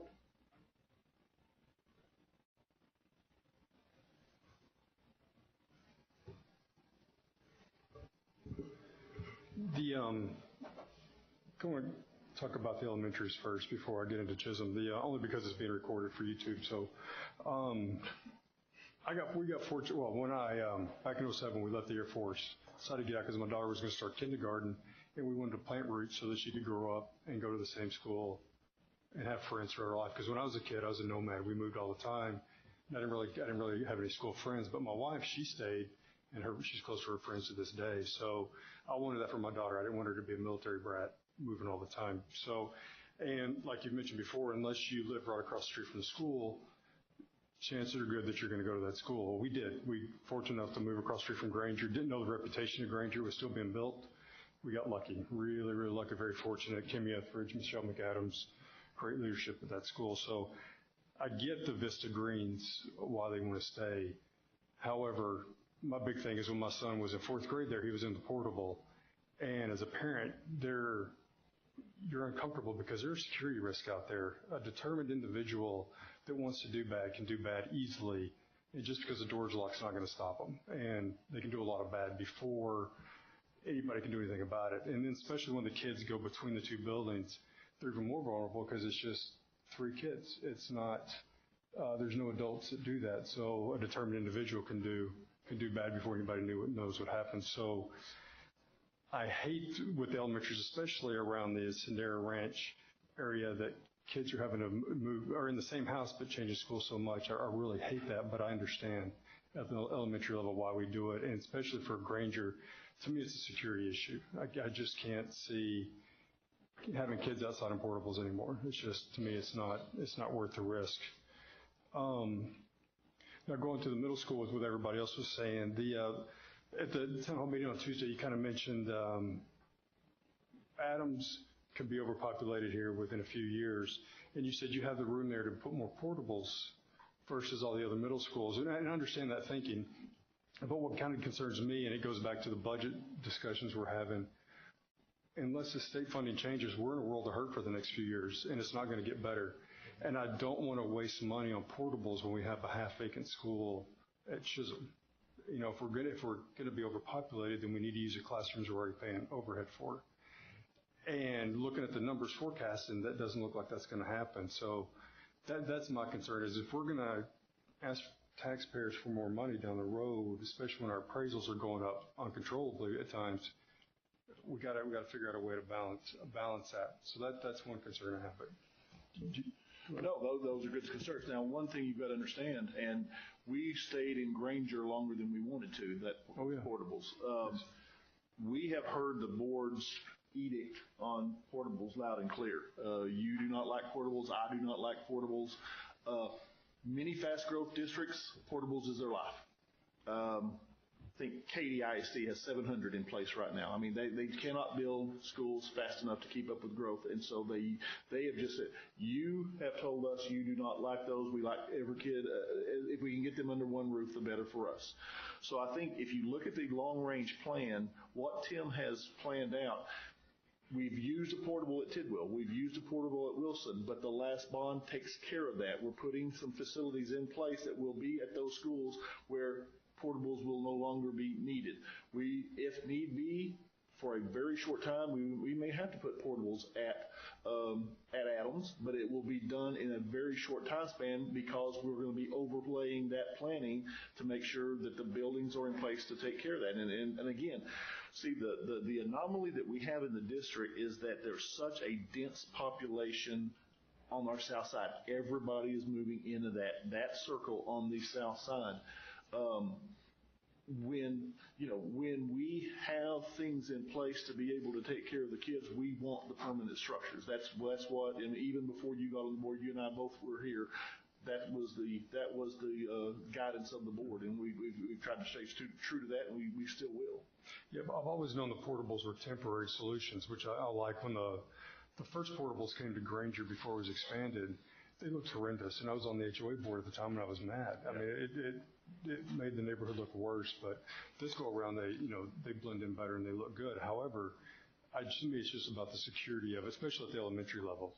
They're very vulnerable out there, and I don't want to go into too much detail for security reasons, but so that's my concern. But I guess really at the middle school level, yeah, I get that fast growth, portables are a way of life, but we got a school that's half vacant, and that's what I'm concerned about. Is if we have open classrooms, why are we putting portables? Well, but the overlying thing is there's no kids out there. There's not the kids to populate Adams and Chisholm to keep Chisholm at a level. And Tim can show you the map of where we would have to draw the line, where we could be up to 700 kids in about 3 years. In about 3 years.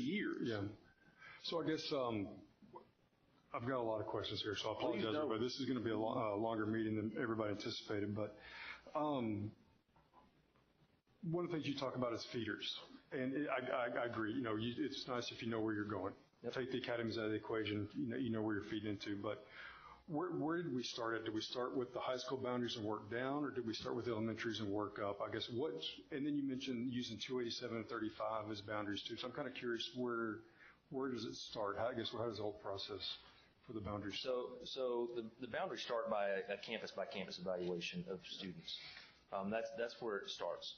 Do we have an overcrowded campus? Is it look to be overcrowded for just a year or two, or is it something that sustains and continues to grow?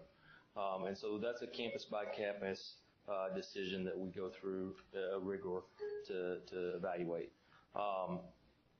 When I've talked about the highways, that's really a long-term build-out plan. I mean, that's where we buy property based on how we're going to see this district grow to 8 to 9 high schools and the supporting campuses that go underneath that we're trying to use the highway systems as good boundaries to keep our student traffic, our parent traffic, our bus traffic from having to cross back and forth. Now, we're 30 years in the making there. I mean, that's way down the line before you get to those things because of all the development that we're seeing, and we still have a ton of room. You look on the map right there that I'm showing, there's more open space than there are roads on that map. So we're still, got a long ways to go there. So ultimately, it starts there at that level. We evaluate it at that level, and then once we start that evaluation, we start to say, okay, is there a feeder situation that we need to look at? Typically, most of the time, it's not, or if it is, it's more of an evenly split feeder. We have that scenario that's in play currently today. I mean, Tidwell has a split feeder. It's pretty even. It's a little more heavy to Byron Nelson than it is to Eaton, but it's a pretty even split. Chisholm has that feeder today, and it's pretty even. I mean, it's almost exactly even. It's maybe 55-45. It's really close. And at that point is where you start to say, well, if I start to take off larger portions where the densities are, what does that leave behind in the feeder discussion? And a feeder discussion involves curriculum, involves obviously Dr. Warren, everybody, and I think even the committee, as we spoke about it, especially with the Tidwell boundaries, and we didn't get too much into it in the Chisholm, but it's a mirrored conversation because both those boundaries were looking to be pulled in to Adams, and both of those are currently split feeders. The discussion became, what students do you leave behind, and what is that percentage split?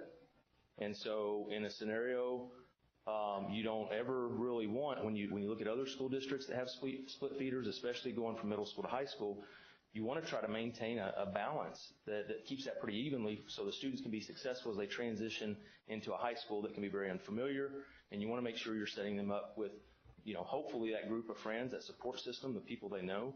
And so you really want to try to achieve, if you've got to split a boundary, that you try to balance it as best you can. You certainly don't, and I haven't found one yet. I've talked with several of my colleagues that are other school districts, Frisco, Allen, I know they only feed one high school, but the gentleman there used to actually be at other fast growth districts.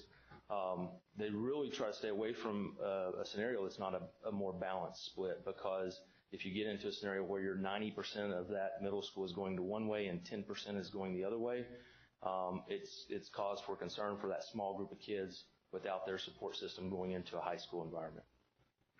Okay, yeah, because one of the part of the questions I was wondering, like, why the 287, because the gentleman on Tuesday that lives in that subdivision east of Adams, that's legitimate. Okay, so the other, he's right there, but he's got to go 30 minutes away to go to a high school. The other part of that is trying to take the minimalistic approach, trying not to affect too many homes. Okay, so the more that you start to peel, the more you start to maneuver between different feeder patterns, then the more student populace you're affecting, ultimately the more homes you're affecting. The other part of that conversation, for his sake, referencing the gentleman that you heard that night, we have a middle school site that's even closer to him than Adams, that if we do move forward in the next 4 years opening that, he will then have moved again. So right now, we try to look at where that next site would go, and then how would you bring that feeder into that site. Moving him now just for the sake of it being closer may not be the best long-term game to move him again in 3 to 4 years. And so that does become a filter that we look at as far as where's that next site that we think we're going to build, and do we go ahead and move these people right now only to move them back a few years later. I know going forward, we're already talking about another middle school for the next bond. Are we starting to think about another high school at that point? Or the high school numbers, me and Dr. Thornell visited about that today. The high school numbers right now, again, hard to tell when you're this far out, but I would say we're probably 2024, 25, somewhere in that time period is when I think we're going to need another high school. Now that's, 7 years away. That's hard to predict. I mean, 7 years away, a lot can happen in 7 years to change that. But the numbers of growth today and the percentage of growth that we're seeing would dictate that all our high schools are at capacity or well over capacity by about 2023, 24. They can stand to go a little bit over, and then probably that cutoff is about 2025 is when we see that need for that next high school. Okay, under today's terms. Yeah, I'm just kind of wondering, because, that's one thing that didn't change at all was high school boundaries. That's right. To make adjustments for anything else. So I was just wondering if in a few years are we going to be just redoing everything, starting at all levels. So in a few years, we're going to continue to look at the growth and see what the demographics do and respond to it.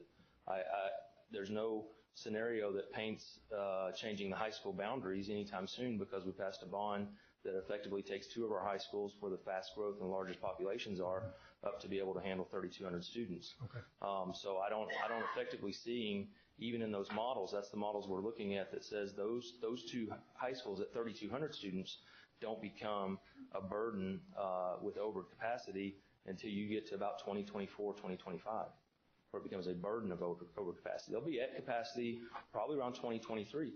And that could be sooner. I mean, again, we refocus every year, because that stuff that's further out, once you get beyond 5 years, once you probably even get beyond 3 years, is what Bob will probably tell you, it gets real hard to determine.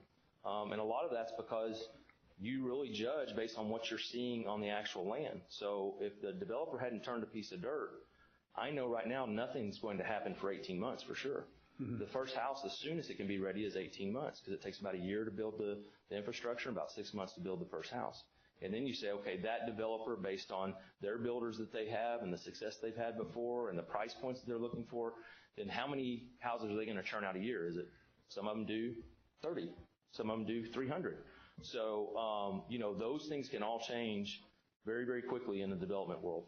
But that's where we feel the stats are today. Is right now it's a mechanism where our bond helps support the boundaries for the high schools for the indefinite future, until they become overburdened. So 2025 is what I'd tell you today. Okay. 3 years from now, we may be having a different conversation because of who knows what happened. Okay. The next thing I'm worried about, and I talked to you about this earlier, is the culture of the northwest part of Northwest ISD. When I was a spectator about this time last year at the board meetings, the Seven Hills and Prairie View did a presentation about that leadership program they had, and I was absolutely amazed. And I was thinking, why don't we do this throughout the rest of the district? So when it came time to do my campus tours, I couldn't wait to go out to that part to talk to them about it because I was really excited about that program. And I think, Dr. Sornell, you just sort of mentioned that, and I'm glad to hear that might become more prevalent in the district. But one thing I've noticed, especially having a son at Tidwell, that at sporting events as going against the Bulldogs is those parents love that area. They love the school, because when the parents are rooting for the team, they're rooting for the team. Usually the other schools, they're kind of rooting for their own kid. When their kid does well, that's when you hear about a parent. But when Chisholm scored a touchdown, everybody got excited, not just those parents. And then when I went out there to do the campus visits, I mean, you can see it not just with the staff and everything, but there's a strong culture out there that I wish was throughout the district. I really like what I saw out there. And I'm glad to see Mrs. Ravens here because I want to talk to you before you leave. So hopefully you stick around to the end. But it's good. It's all good. It's good, trust me. I'm afraid that when and I get the small school thing. I understand the small school discussion. However, are we going to impact that culture? And that's what worries me. I like, and one of the things we talked about when we were sitting on the committees to hire you, when I was on the ambassador thing, everybody talked about we want to keep the small town feel of Northwest, even though we're getting big. When I started here, there was about 10,000 students. Now we're 23, but there's still the small town feel, and you're doing a good job keeping that. But I don't want to ruin, I just hope we're not going to ruin that part of the district by pulling people away to,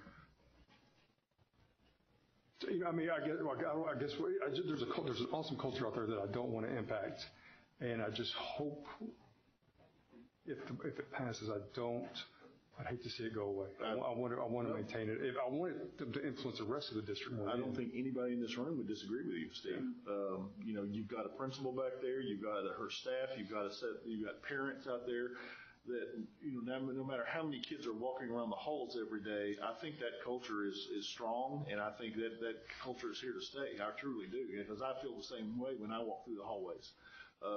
And a lot of it has to do with the lady standing back there, and she's doing an amazing job in her principalship.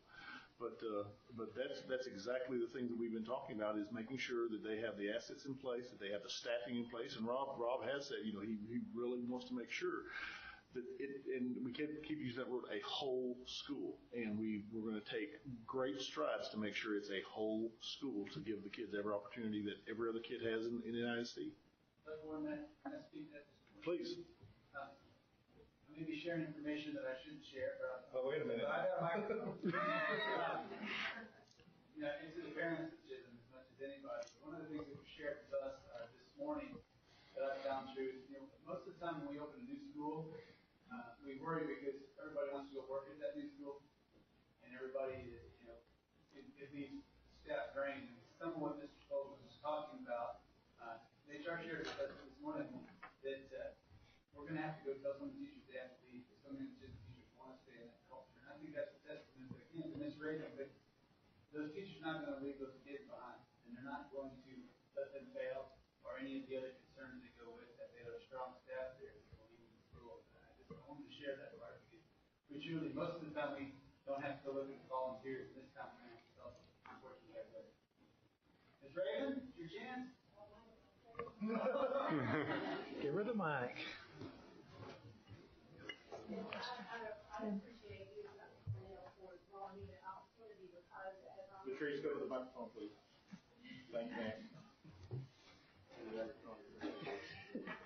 as I'm listening, I do hear the concerns, but I also represent the heart of the staff, and our kiddos at Chisholm Trail.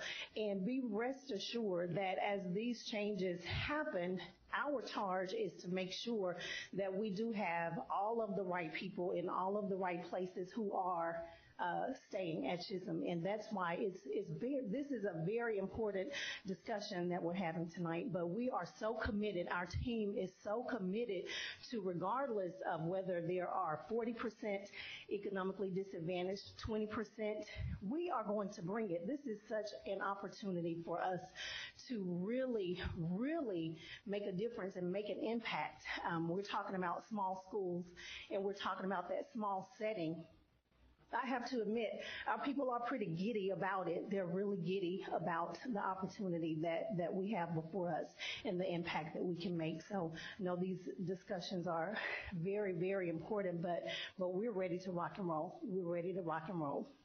So.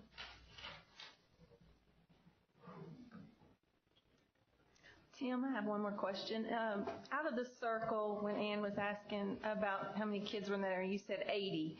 But if we were to bus those kids, how long would they be on a bus to go to Chisholm compared to go to Adams? Dana, what is their bus times now down in that area across the street from Eaton, basically?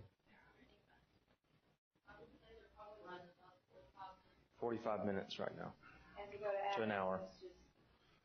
I mean, some of them, again, I don't know what the hazard routes are, but some of them will be in a 2-mile radius.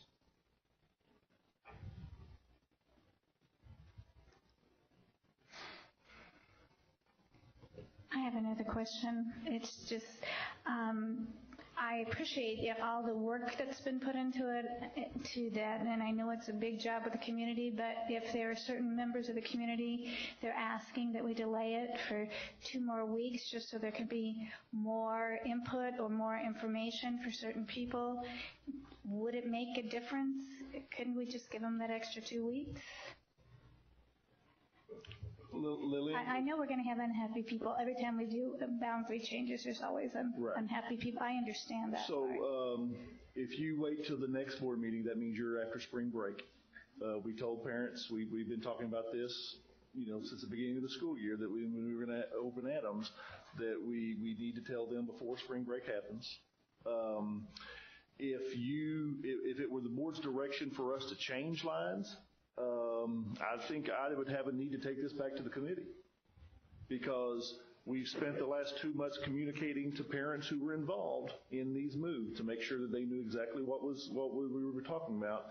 So if we were to include more parents, would it not be fair for them to get the full process that we gave to the parents who we're talking about now? So I don't think we could do this in 2 weeks. If you need us to change some lines, we would have to go back to the committee, we would have to go back to the demographer, we would have to redraw the lines, and then I would probably need to hold another town hall meeting, maybe 2, whether it be electronically or in person, and just to get to the point where we are at now. To answer your question, it would not be my recommendation to delay. You've had a wonderful process laid out for you. This is again, second meeting we've had to lay this out for the community. There are no easy decisions in a boundary change. They're not. It's just that this is who we are. This is who we're going to be for a long, long time, and these are the difficult decisions to be made. I don't see a huge amount of flaws in the process that we followed to come to tonight. Might I just add, I think, a testament to our process, because we involved members of the community in areas that they were going to have to make a lifestyle change and move their kids to another part of the district, to another school. I think a testament to the process is you don't see any of them here tonight. None of the ones who are moving have come here tonight to speak up for or against this. I mean, to me, that's a huge compliment to the process for all because it's over 1,000 kids that we're moving in with all these boundary changes. We've done the math, and they're not here to speak tonight. They've satisfied their answers and responses. We've worked with them diligently. I've been beyond diligent in emails and phone calls and everything that we've received, working with Emily on the Facebook Live, and of course through Dr. Warren's email that he receives issues. And to me, I just think that that's a huge compliment and a testament to the process that those over 1,000 kids and families are not here tonight. I really want to come back to what Mr. Sproles talked about, because really Northwest will be under capacity as well as Chisholm for a number of years based on the numbers that you supplied, Dr. Warren. And I think in addition to just keeping culture important at a forefront, as well as being fiscally sound, I'm really wondering how we got to this plan, because I'm not hearing the same support about everyone felt that they were a part of the process. That's not what I'm hearing. So, and we do have a member of the long-range plan, of the boundary committee here tonight. So I really like that circle, and I don't understand why we couldn't look at something that would keep that west side of the community more intact. So I need help understanding. Let me put up a map that will show you exactly what it takes. That is what the boundary, the pink area of Chisholm, is what the boundary would need to be for us to get to a number of 700 students, and it'll take us 2 to 3 years to get to that number. We would have to expand the physical boundary of Chisholm, trying not to make maneuvers that didn't make sense, logistical maneuvers that didn't take people away from their current middle schools that are close to those middle schools, like Wilson and Tidwell. You're looking at a scenario where almost 50% of our geographic boundary of the entire district would have to feed Chisholm, and even then, we don't reach 700 for about 3 years. And my concern with that is how far they're going to be bused. That's true. Some of them. That concerned me.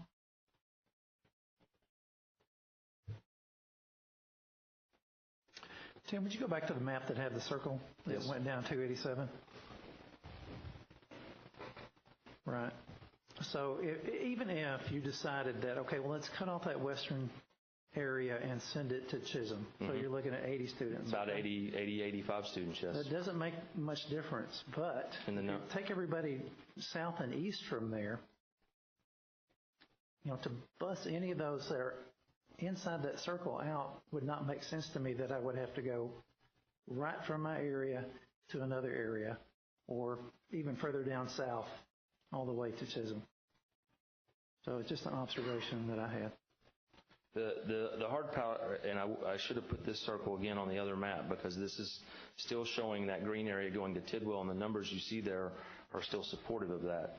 But if I advance to the slide, and you can, again, imagine the circle, it's pretty easy. It's basically where the star is at middle school all the way down to the south, that area. To take the western portion out of that, and again, 85 kids, it still puts us in the scenario where we need a middle school in 4 to 5 years to relieve those other 3. It does not make a difference in the overall picture of the attendance zones that we have for those 3 middle schools we can do it. We absolutely could do it. But it doesn't change when we need a middle school unless we start talking about longer bus routes and non-logical boundary lines to get students out to Chisholm. It is I've said this I was tasked with this, just so you understand, I was tasked with this the day I walked in the door by Dr. Rue. I've been working on Chisholm scenario since day one of being here. And it is a geographic problem. I cannot stress it enough. I hate it. And I'm a parent of a Chisholm. I'm a parent of 2 Chisholm kids. I hate it, but it is a geographic problem. I've gone round and round with Templeton's office. We've got one of the best demographers in the state.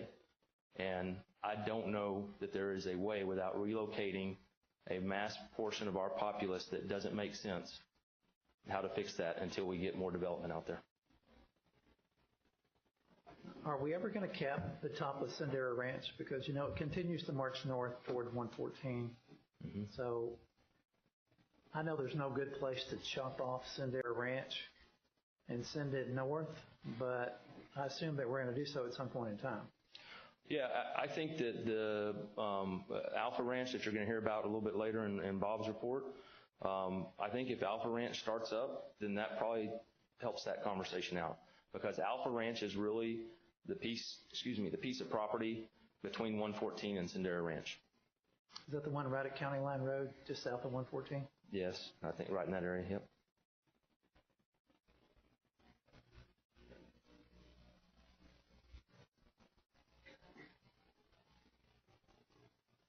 Other questions, board members? I have one more question for Dr. Thornell. At the last meeting, when we first came talking about the low numbers at Chisholm, you kind of alluded to, y'all were talking about, you thinking of some options, but you weren't allowed, you weren't ready to talk about them then. Can you allude to anything now? Nothing in specific. I think some of the things that we talked about in an option are open school concept, where kids that want to come out there could definitely come out there. Concerns about geographic distinct they probably would have. There are things to explore, such as even an academy model for a high school, and doing some creative things that might attract more students to come out on campus with high school for academy. Some of those things are things we are looking at. So like a middle school academy type thing, or actually have a high school academy there? Okay. And one that would be set for August for sure. I mean, one of the things Okay. we think we can put in place right away is we're doing the program that would align with two elementary schools competing with each other. And so we're excited about that. The long-term curriculum thing, do take a little more planning, a little more time. I know that Slim Braswell has spoken to you guys quite a bit about Project Lead the Way, some of the things they're doing with the CP courses. Talk about doing those kind of things and allowing students to go back.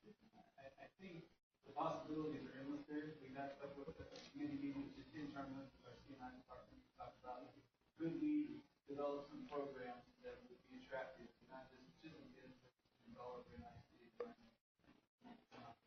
and enhance the usability. I think if I remember with my meeting with Ms. Raven, they're like a PALS at the middle school level that goes and helps elementary kids. You already have like a leadership thing going on. That's correct, yeah. And that was impressive to do it at that level. You hear about it in high school, but for middle school, not putting the leadership even younger, I think is amazing. Okay.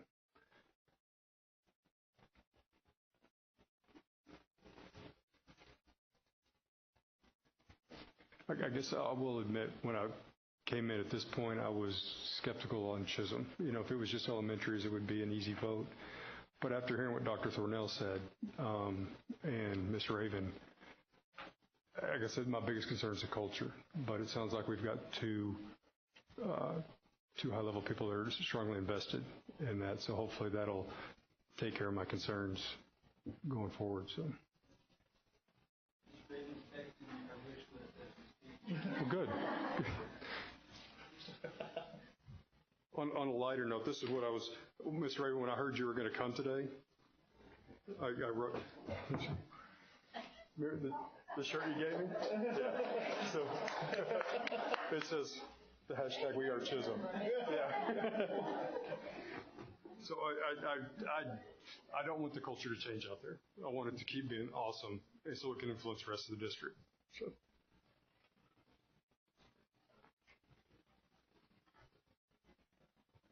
Board members? Entertain a motion or not?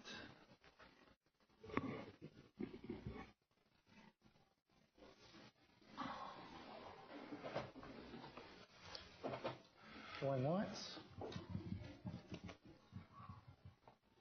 Twice? Yeah, Mr. President, I'll go ahead and move it so we can put it up for a vote. I move to approve the attendance boundary changes by establishing new attendance zones for Lizzie Curtis Elementary and Leo Adams Middle School as presented in rezoning portions of Granger Elementary to Hughes Elementary, portions of Thompson Elementary to Sendera Ranch Elementary, and portions of Hatfield Elementary to Claire Love Elementary, while allowing the existing students in their final year at a campus to remain at their current school as outlined by the criteria set forth here within as recommended by the administration. Second. A motion has been made by Mr. Sproles, seconded by Mrs. Kopp for the motion as read. All those in favor?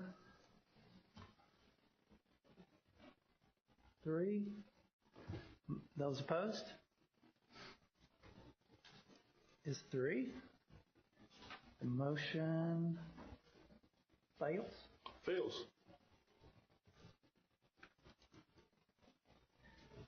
Okay, moving on to. Well, Mr. President, we need to discuss more. Okay, well, is there an alternate motion? We really need to make a decision to do something. We can't just do nothing. Well, it seems like the Sitting here. holdup is, or the hang-up is at Chisholm Trail, so can we change the motion to approve the elementary rezonings? Or is, with everything, or does Lizzie Curtis have to wait for the Adams? Is that all, or can we do Granger, Thompson, or Granger Hughes,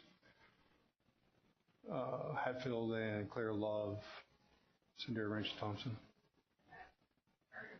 Yeah, I'm looking. I don't know. I'm the rookie, so I don't know. Okay, procedurally, I don't know that changing it at this meeting is appropriate without one that could. It would certainly create additional issues. Could we listen to the 3 who voted against, and what would help them? What do they feel needs to be changed? Yes, Mrs. Kopp, yes, I'll be happy to begin. Okay. My main concern, one of the main concerns is the financial aspects of it. The last time we had a real big rezoning change on this board, it was a 6-1 vote, and it was having to do with and it changed the boundaries for Northwest High School. I was the one that voted against that, just because I was worried about the culture. Now, I do agree with Mr. Sproles about what's been said about the culture this evening. I did reach out to Mr. Schluter. My only thing about postponing it was to perhaps get some more buy-in from our community. This was the hardest vote I've had to make since I've been on this board. And it's one I take very seriously. But my concerns do have to do with the half-empty school. And what's going to happen with that culture. Even hearing, I fully trust Dr. Thornell, Dr. Warren, Ms. Raven. I still don't feel completely comfortable with it tonight.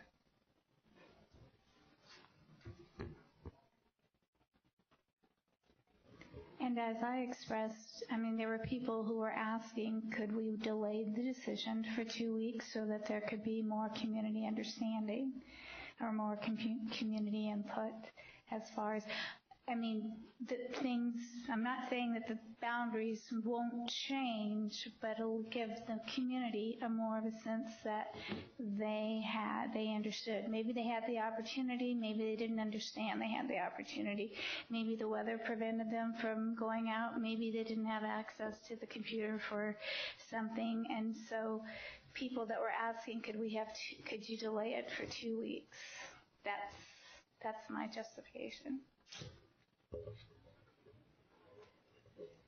And again, I would echo what Mr. Wright has said and what Dr. Roush has said. It looks to me like currently, and I'm looking at the slide that's up right now, that right now the enrollment at Chisholm is heavy, Tidwell is heavy, Wilson is heavy, and what we've done is just shift some of that to Adams, but we haven't really balanced out the numbers. And I am seriously hearing about the need for us to have an open discussion about boundaries. And I think, Mr. Schluter, I did propose to you that we had representation from all of the schools so that people could come to understand boundaries, because I do know how hard Mr. McClure has worked, and I know these are tough decisions, but I don't think everyone is getting the information that they need. And I certainly would echo getting a standing boundary committee with representation from all of our schools that would convene every January and understand all of the considerations that go in. Because I did hear from both sides of the district about not having enough time to give input, and that we really could work on that process a bit. So, Okay, board members, where we are right now is that we need an alternative motion to give the administration direction, whether that's delay for a board meeting, delay for a month, or delay permanently. I need a motion so that the administration has some direction, please.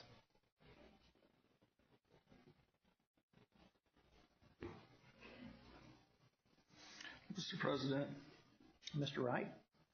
I move to delay the discussion on the adjustment to middle school attendance boundaries and define new attendance boundaries for new campuses to the next board meeting. Can you be more definitive on what you would like to accomplish in those 2 weeks? Like I said earlier, as far as, I'll echo what Dr. Simpson said, as far as having a standing committee, more input into the process as opposed to coming in with kind of set, this is how we're going to do it and this is how it's going to be done, and maybe have it be a little bit more open as far as the process, more room for options as opposed to this is the way it needs to go. Okay, I'll try to rephrase that if you get a second. Can I add, is it possible to separate Chisholm Trail out of it, or the middle school aspect out of it from the elementaries? Because when it comes to the Granger Vista Greens, what I'm hearing is one constituent wanted us to delay from Vista Greens because they didn't have enough time to move to get into a Granger boundary. So the sooner they know, the better. So I just didn't, because it seems like we're held up on the middle school aspect versus the elementary. I believe the answer is yes. I'll defer to administration for clarification on that. I believe so. Yes, sir. That is correct. Okay. Our next board meeting is March the 19th. The week Right after spring break. Spring break. There is a motion on the table to the... That puts every one of our planning calendars delayed now. Every one of them, including staffing, including hiring teachers, because we won't know where they're supposed to be going. All right, Mr. Wright, there's a motion on the table, and Mr. Wright has made a motion to delay processing to our next board meeting, and in the meantime, we'll reach out for additional information and input from the community. Do I hear a second? Second. Seconded by Ms. Roush. Any further discussion on this? All those in favor? Those opposed? Motion carries 4-2.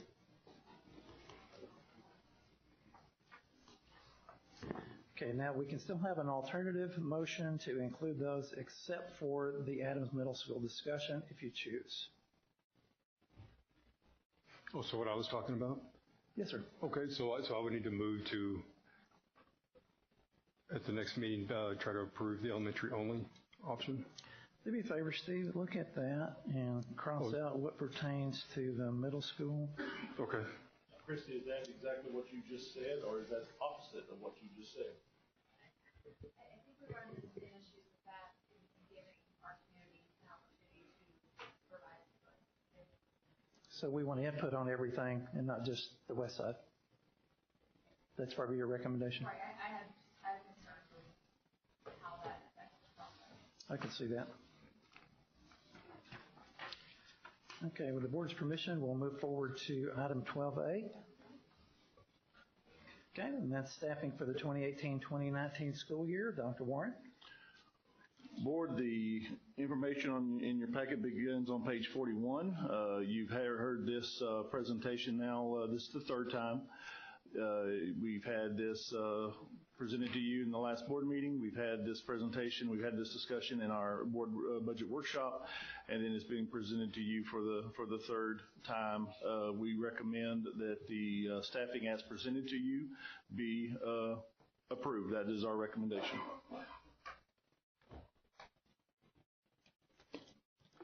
Board members, questions? So based on how we just voted, how does this affect staffing? We'll have to wait. So we should delay this one as well? I would not recommend we delay it, but we will have to wait. I see. Okay. Administratively. Okay. We know that we need the teachers based on our growth. It's a matter of where will they be placed. Okay.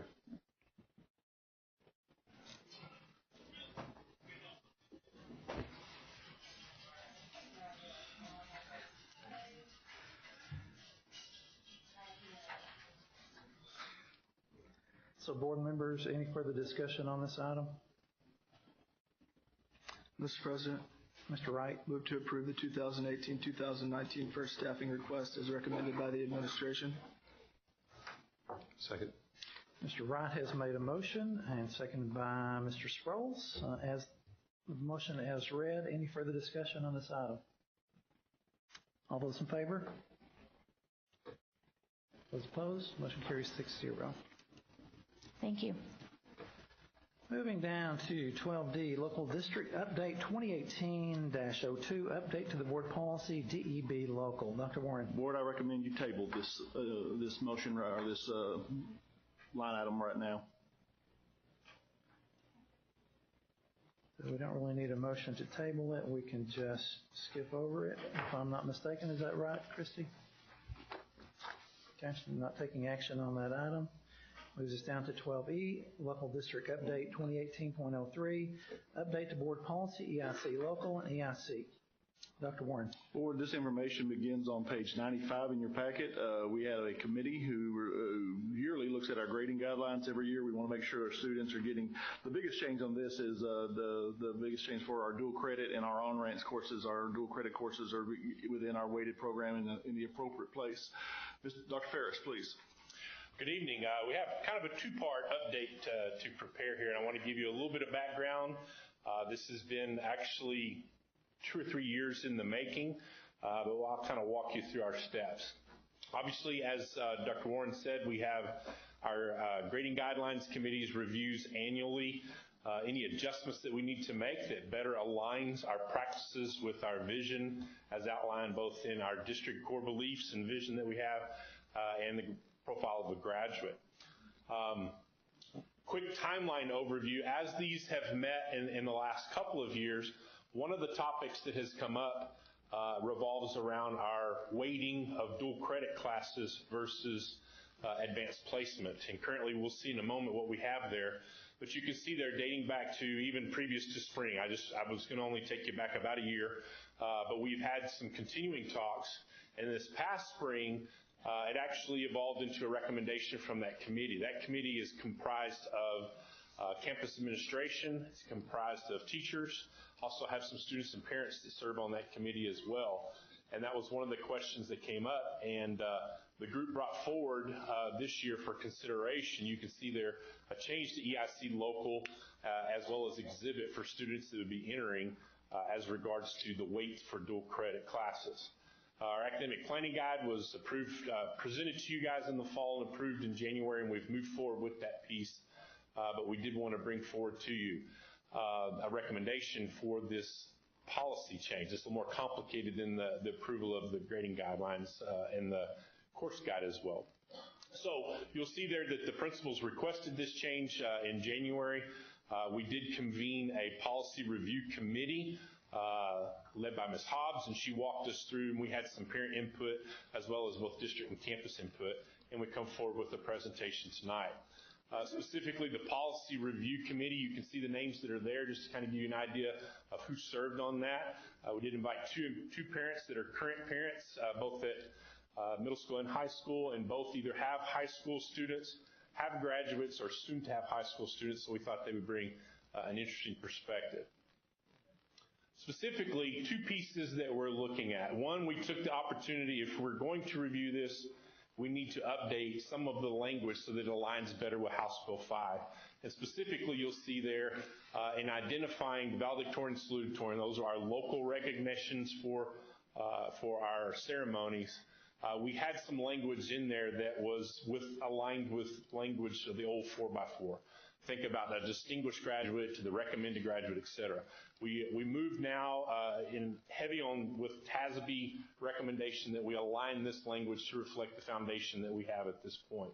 One of the things that the group has talked since even submitting this to you guys to consider is that when we look at our valedictorians and salutatorians, the foundation is not really recommended, they're required, but in the competitive nature of our high schools, that tends to work out. So this is policy language that we would recommend. You will see that in your red line under EIC local, pages 2 and 3.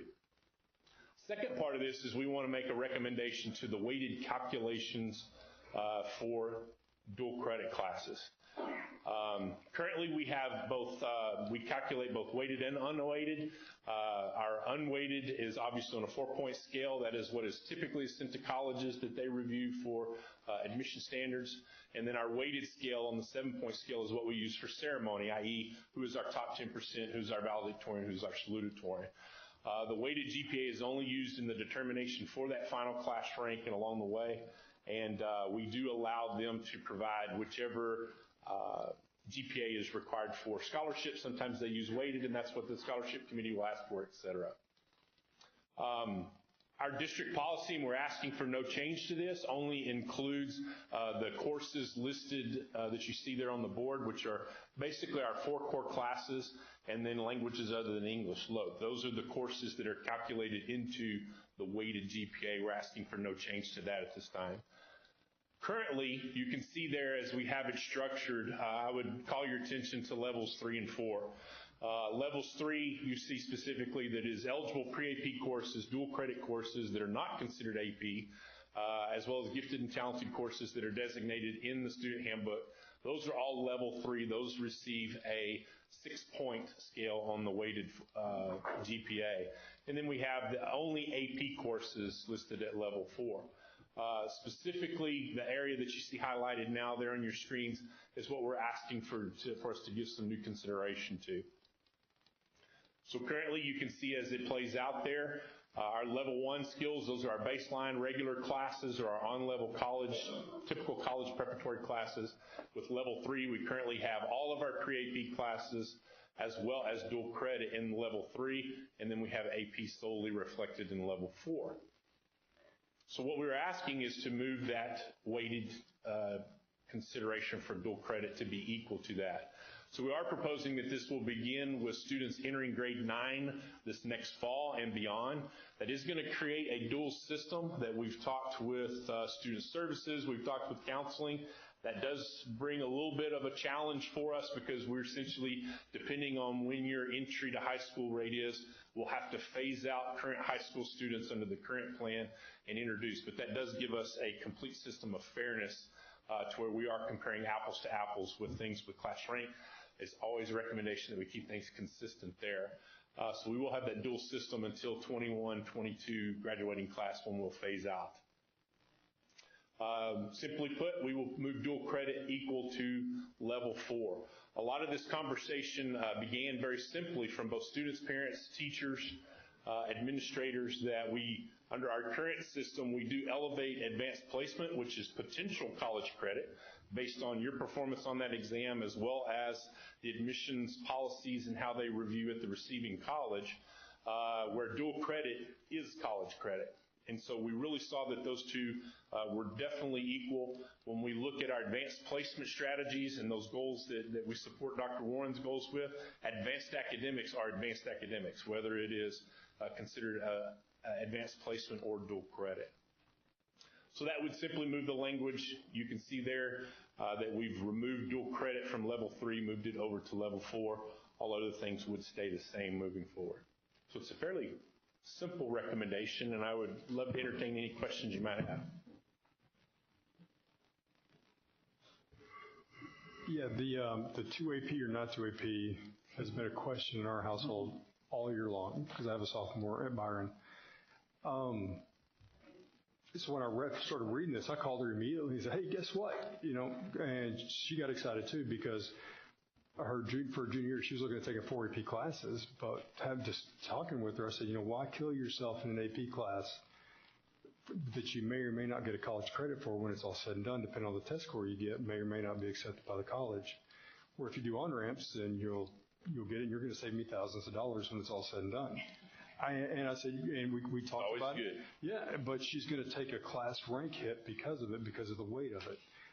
And I like this because if a class is a college credit, a class is a college credit. So I like how we're going to weight it the same. So, so now it's be somewhere when my son goes through that we can focus in on with that. But my daughter, from a high school perspective, she goes, well, why can't they do it now? And I said, well, there's kids that have been planning a high school course since you were in middle school that it's not fair to them to go back and change everything. They've have a more, a little bit higher in the class rank than you are. So I like this. I was real excited when I read this. So. And really, there's 2 strategies to earning college credit. Advanced placement is your performance on that day. And for some students, that's well. As we advise students that are looking at potentially maybe going out of state or going to Ivy League schools, going to private schools, if they have a very specific university target, our counseling team does a great job in advising them, and AP may be the route that's best for them. For other students, earning credit over the course of a semester with a wide range of assessments is better suited for them. And if their plan is to go to a state school within Texas, then the earning of that credit, that university is compelled to take it under articulation. So we'd still advise, they're still great programs, but really we're moving forward that advanced placement and dual credit are 2 equally yoked attempts at earning college credit while you're in high school.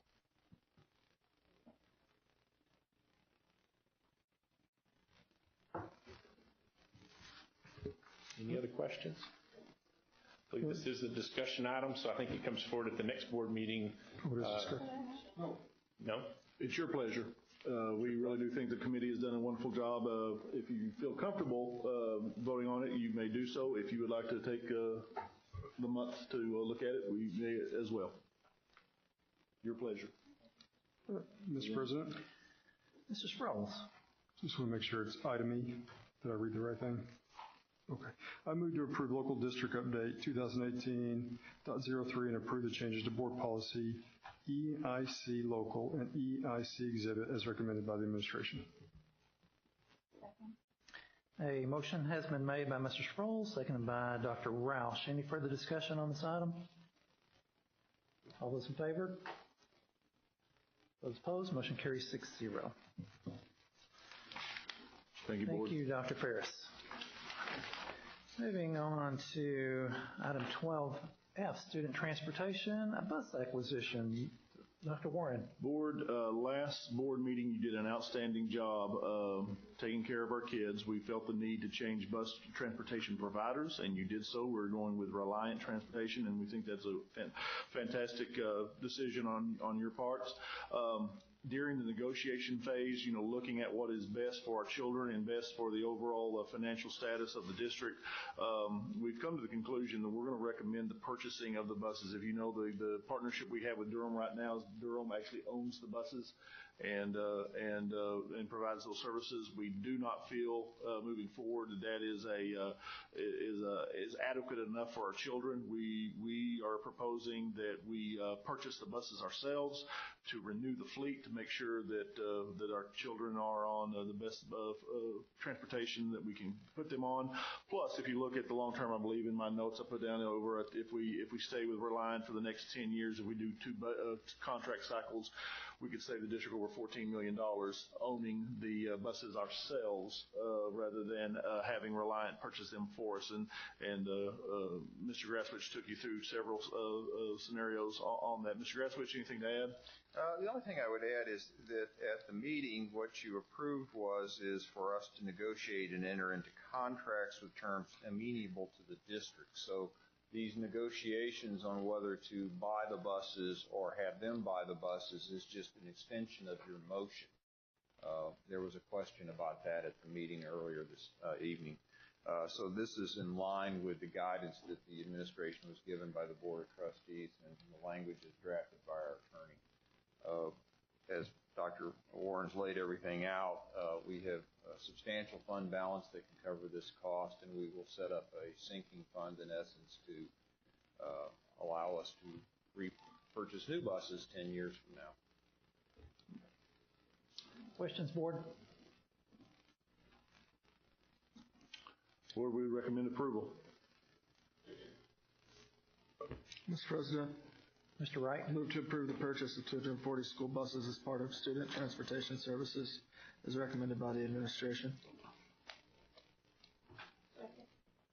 A motion has been made by Mr. Wright, seconded by Mr. Scrolls. You just barely beat her.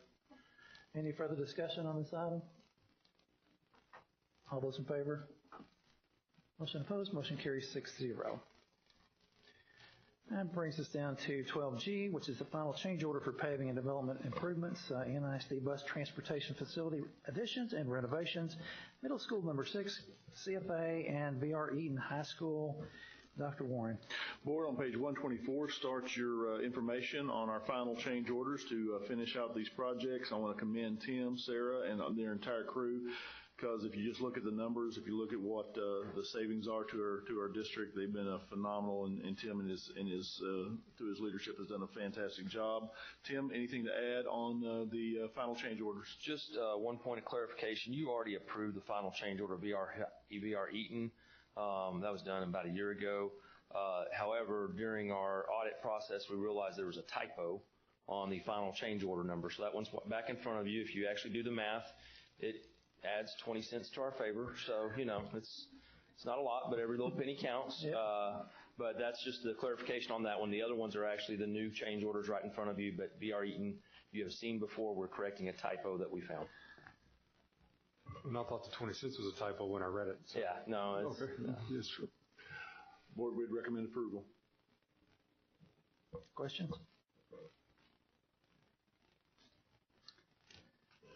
Mr. Schluter, I move to approve the final change orders for paving and development improvements, NISD bus transportation facility additions and renovations, middle school number 6 community facility agreement, and VR Eaton High School as recommended by administration. A motion has been made by Dr. Simpson, seconded by Ms. Kopp for the motion as read. Any further discussion?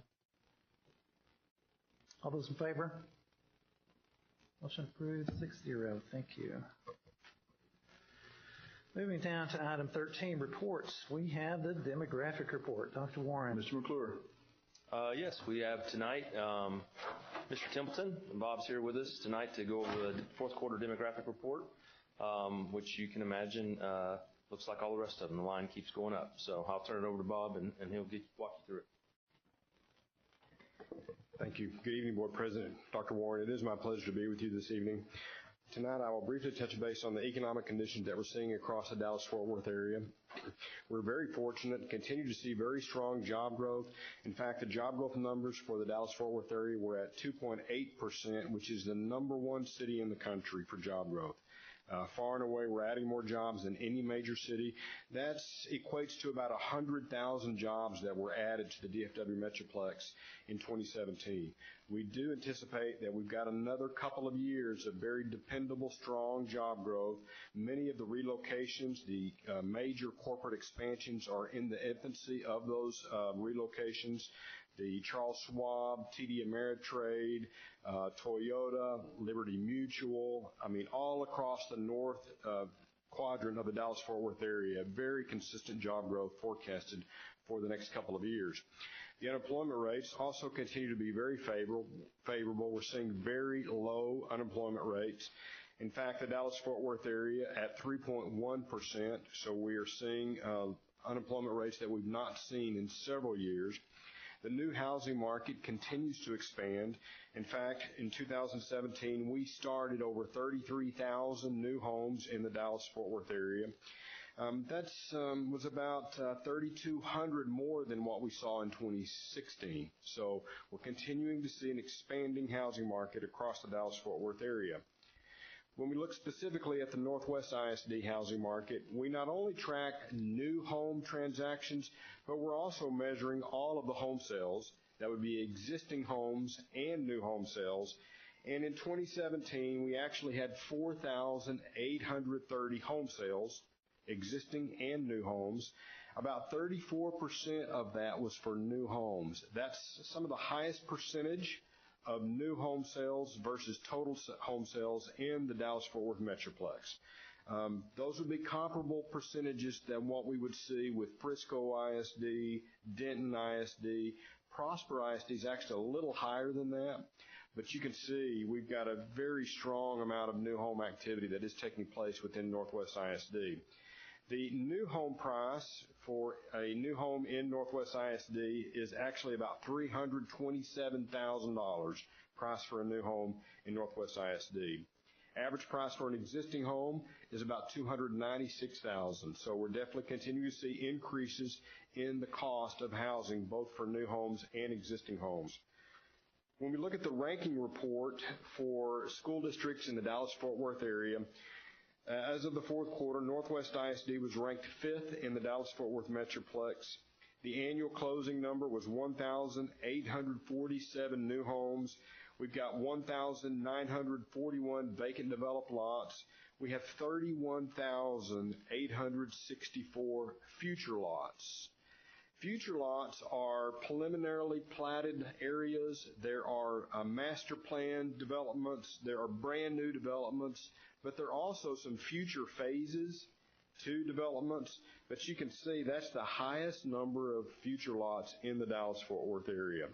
So one thing I know for certain, you're going to be a fast growth district for a long time. Well over 20 years worth of land and lots to keep the housing market growing in Northwest ISD for many, many years. When we look at the data by quarter, you'll notice in 2017 that first area is for starts, the first table. In 2017, in the fourth quarter, we started 396. For the year, we started almost 1,750 homes. We closed over 1,847 homes in 2017. We do anticipate that 2018 is going to be equally as strong. We continue to see about 1,700 to 1,800 new homes to the district in 2018. Here's a map of your current elementary attendance zones, and the highest concentration of the annual activity, the new home activity, is taking place in those darkest red elementary zones. That would be Justin, Thompson, the Roanoke, Cox, and Nance elementary zones are all closing more than 150 homes a year. The light, kind of the almost, I'm going to call it light orange or light red, is closing between 101 and 150. That would be Hatfield, Haslett, Schluter, and Hughes. And then you've got the orange zones of Beck that are closing between 51 and 100. Truly, Northwest ISD is one of probably 10 school districts in the state that have this kind of housing activity taking place. You're also unique in that your geography, you're a large geographic school district. Keep in mind, Keller ISD is about 50 square miles, and you're almost 300 square miles. So you're in a unique handful of districts in the state that are like you, in that you're fast growth, you've got a large geographic boundary, and you're going to be growing for a number of years. This next map is your current elementary attendance zones, and this is where we have the highest concentration of vacant developed lots. We use this information to help us forecast at the elementary level based on where the vacant developed lots are. That's how we know where the builders are going to be building within the next couple of years. So we build those elementary projections first based on the housing of single family and multifamily. We track the multifamily as well, but there's not as much multifamily that's having a strong impact on your district right now, but we do have all of the multifamily in our database as well. And then here's the futures. As I mentioned, you've got 31,000 futures. Those futures are anywhere from 2 years to 8 years away. Many times a developer will start to do due diligence on raw land and will test the waters. They'll take a concept plan to the city, and then it may sit for a number of years until the timing is right for them to turn that land into future lots. But you can see that concentration is strongest in the north part of the school district of the futures. It's in the Justin, Prairie View zones. There's more than 5,000 lots in each of those elementary zones. Those orange elementary zones have between 2,500 and 5,000, and then the light orange have between 1,000 and 2,500. Here's a table. This is just single-family data. It kind of also tells that story. What's unique about Northwest ISD is you've got 4 elementary zones that are building more than 200 homes a year. And so very strong growth in 4 different elementary zones. Right now, your fastest growing elementary in terms of new housing is Justin Elementary with 256 annual starts. You've got Schluter with 221, Hatfield with 219, and then Nance with 214, and Cox with 202. Actually, you've got 5 elementaries building more than 200 homes a year. Most fast growth districts will have 2 to 3 zones that are growing more than 200, and you've got 5. Here's another way to look at the data. Look at the single-family picture, which just kind of is that 30,000-foot view of the district. Those green neighborhoods are active neighborhoods that are building houses. And you can see you've got about 1,900 lots available to build on in those green neighborhoods. The yellow are the futures. You've got 31,000 lots in those future green areas, but you can still see you've got a large amount of vacant land that hasn't seen a concept plan yet. So literally, you probably have over 100,000 lots that are in either raw land or futures. So you truly are going to be a fast growth district for that next 20 to 30 years. We also track the development process. You've got 2,600 lots where the bulldozers, the earth-moving equipment is on site, about to turn lots into delivered lots. So 2,600 lots will likely be delivered within the next 4 to 6 months. Now here's some of the highlights. I could spend over 30 minutes talking about all of the activity, but I'm just going to touch on some of the most active, some of the highlight areas. This is Revelstoke and Hawthorne Meadows, which are the neighborhoods that are right around the new Curtis Elementary. Revelstoke is about 255 future lots. There is 2 multifamily sites along 287. We've not seen any details on those multifamily sites yet. The groundwork is underway on all 255 lots that are in Revelstoke. Just to the north there is Hawthorne Meadows, 325 total lots. Section 1 with 165 lots delivered in the fourth quarter of 2017. There were 32 homes that were started in the fourth quarter of 2017. Groundwork on sections 2 and 3 with 160 lots are underway. That price range is $230,000 to $300,000, and that's D.R. Horton. In the same area, we've got Wellington, which is almost 1,700 future lots. There's about 1,200 planned multifamily units that could take place within that area. We've not seen any details on the multifamily yet.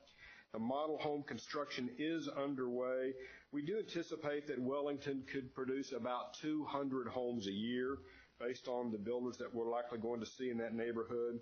Just to the east of there, east of 287, we've got the Van Tract, which the rezoning was approved this past August. The preliminary plat is under review for 576 future single-family lots. There is a multifamily site there as well, but we've not seen any platting activity on that multifamily piece. As was mentioned earlier, we do have some very preliminary information on Alpha Ranch, which is about 1,460 total acres, potentially, still kind of early to tell, but it's approximately 2,940 future lots. That's the equivalent of a couple of elementaries. It's almost a feeder pattern of middle school and elementary just within the Alpha Ranch. That is, the preliminary plats for phase 1 and 2 are under review with the city of Fort Worth. So we've still got a couple of months before we're going to see any final plats for the Alpha Ranch. Just to the north of the road there, north of 114, we've got Brookfield. It was formerly owned by Centurion American. It's been sold to D.R. Horton. It does have a revised preliminary plan that was approved in October of 2017 for 820 single-family lots. The groundwork could start by the end of 2018. Moving a little more to the east, along 114, we've got the Tradition.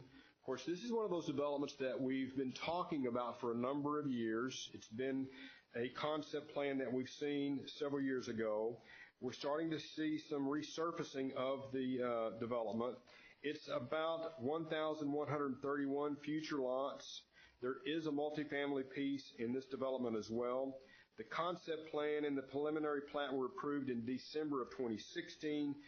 We do anticipate the groundwork could be starting by the end of 2018.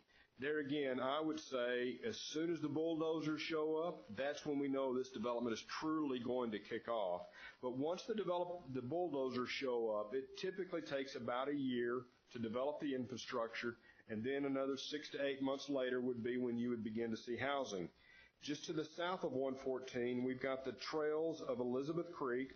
It's about 1,211 future lots, sections 1 and 2 with 300 lots. The final plat was approved late 2017, and that is D.R. Horton that's the developer for this community. That's just the highlights of the single-family activity. We'll look at the enrollment projections. This gold bar represents the October enrollment for the district. This past October, the enrollment was 23,134 students. Our enrollment growth was 1,090 students. We are forecasting a little bit of an increase in the growth rate due to the increase in the housing activity.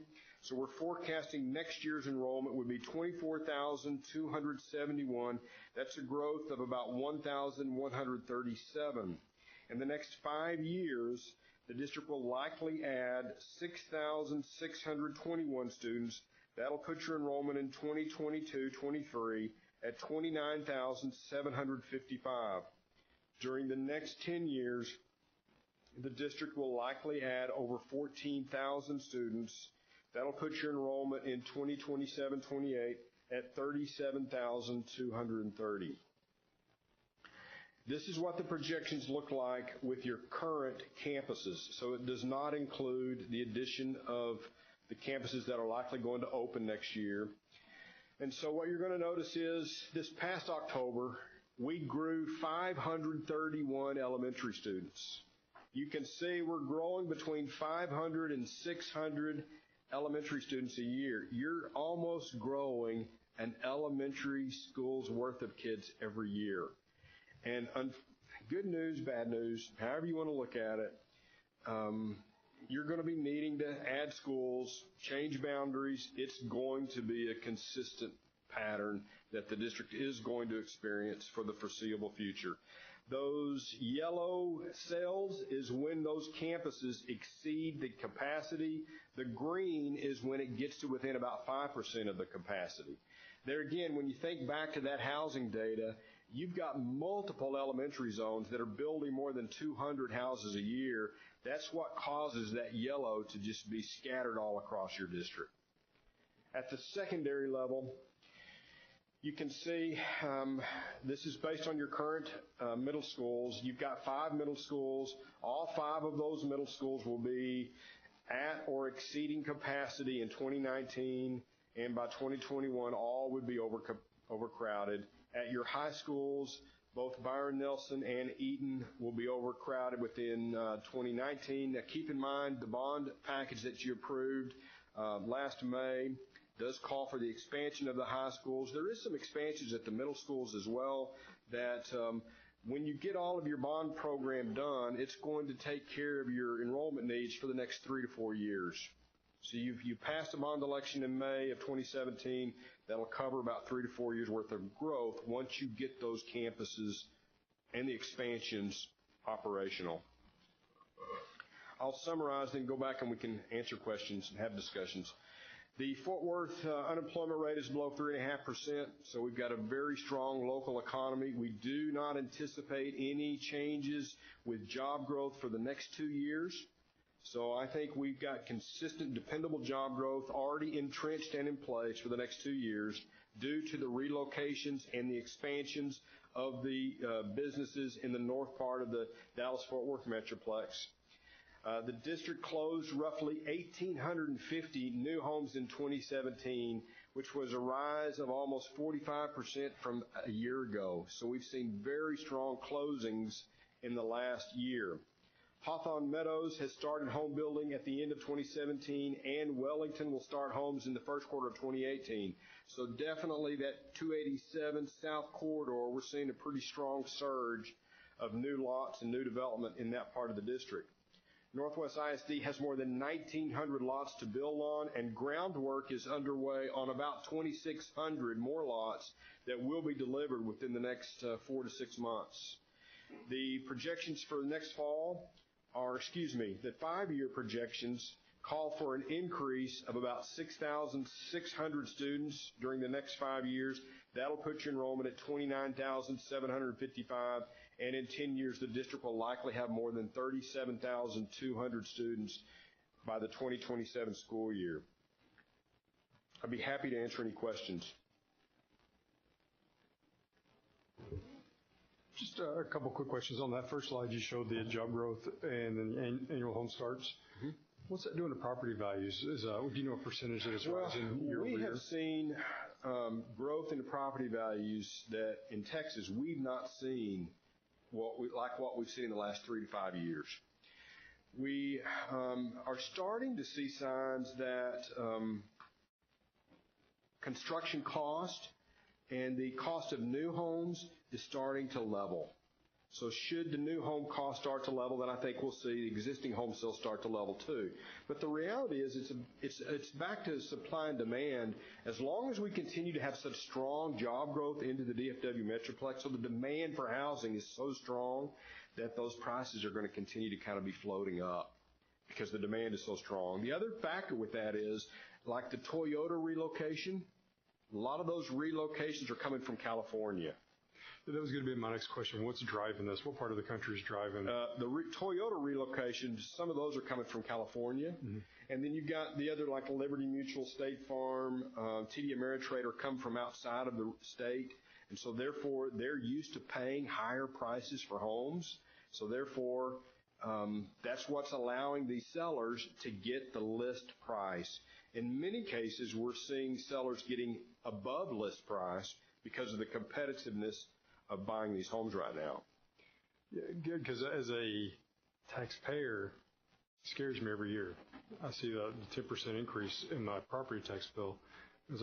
But I guess at this level, I would assume it means more revenue for the district to help with these budget shortfalls that we're going to have in the year. So that's why I was just going to... I would defer to the district on school finance because it's such a tricky equation between what happens with property values and then what the local school district ends up getting to keep. It then can push you into a 41 situation. I know that's a subject for school finance. Okay, thank you.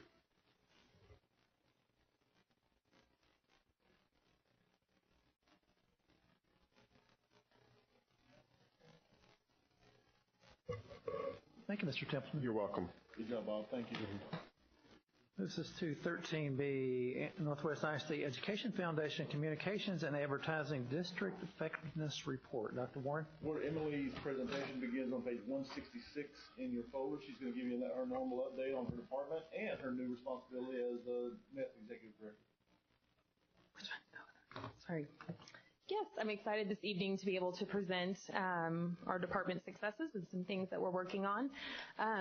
Every so often, every couple years or so, we review our department's vision and mission statement, and I'm not going to read that to you on the screen, but the highlighted, the bolded words, and the underlined words is really what we strive for, really engaging community members and really adapting to our communications, especially the new trends that are out there.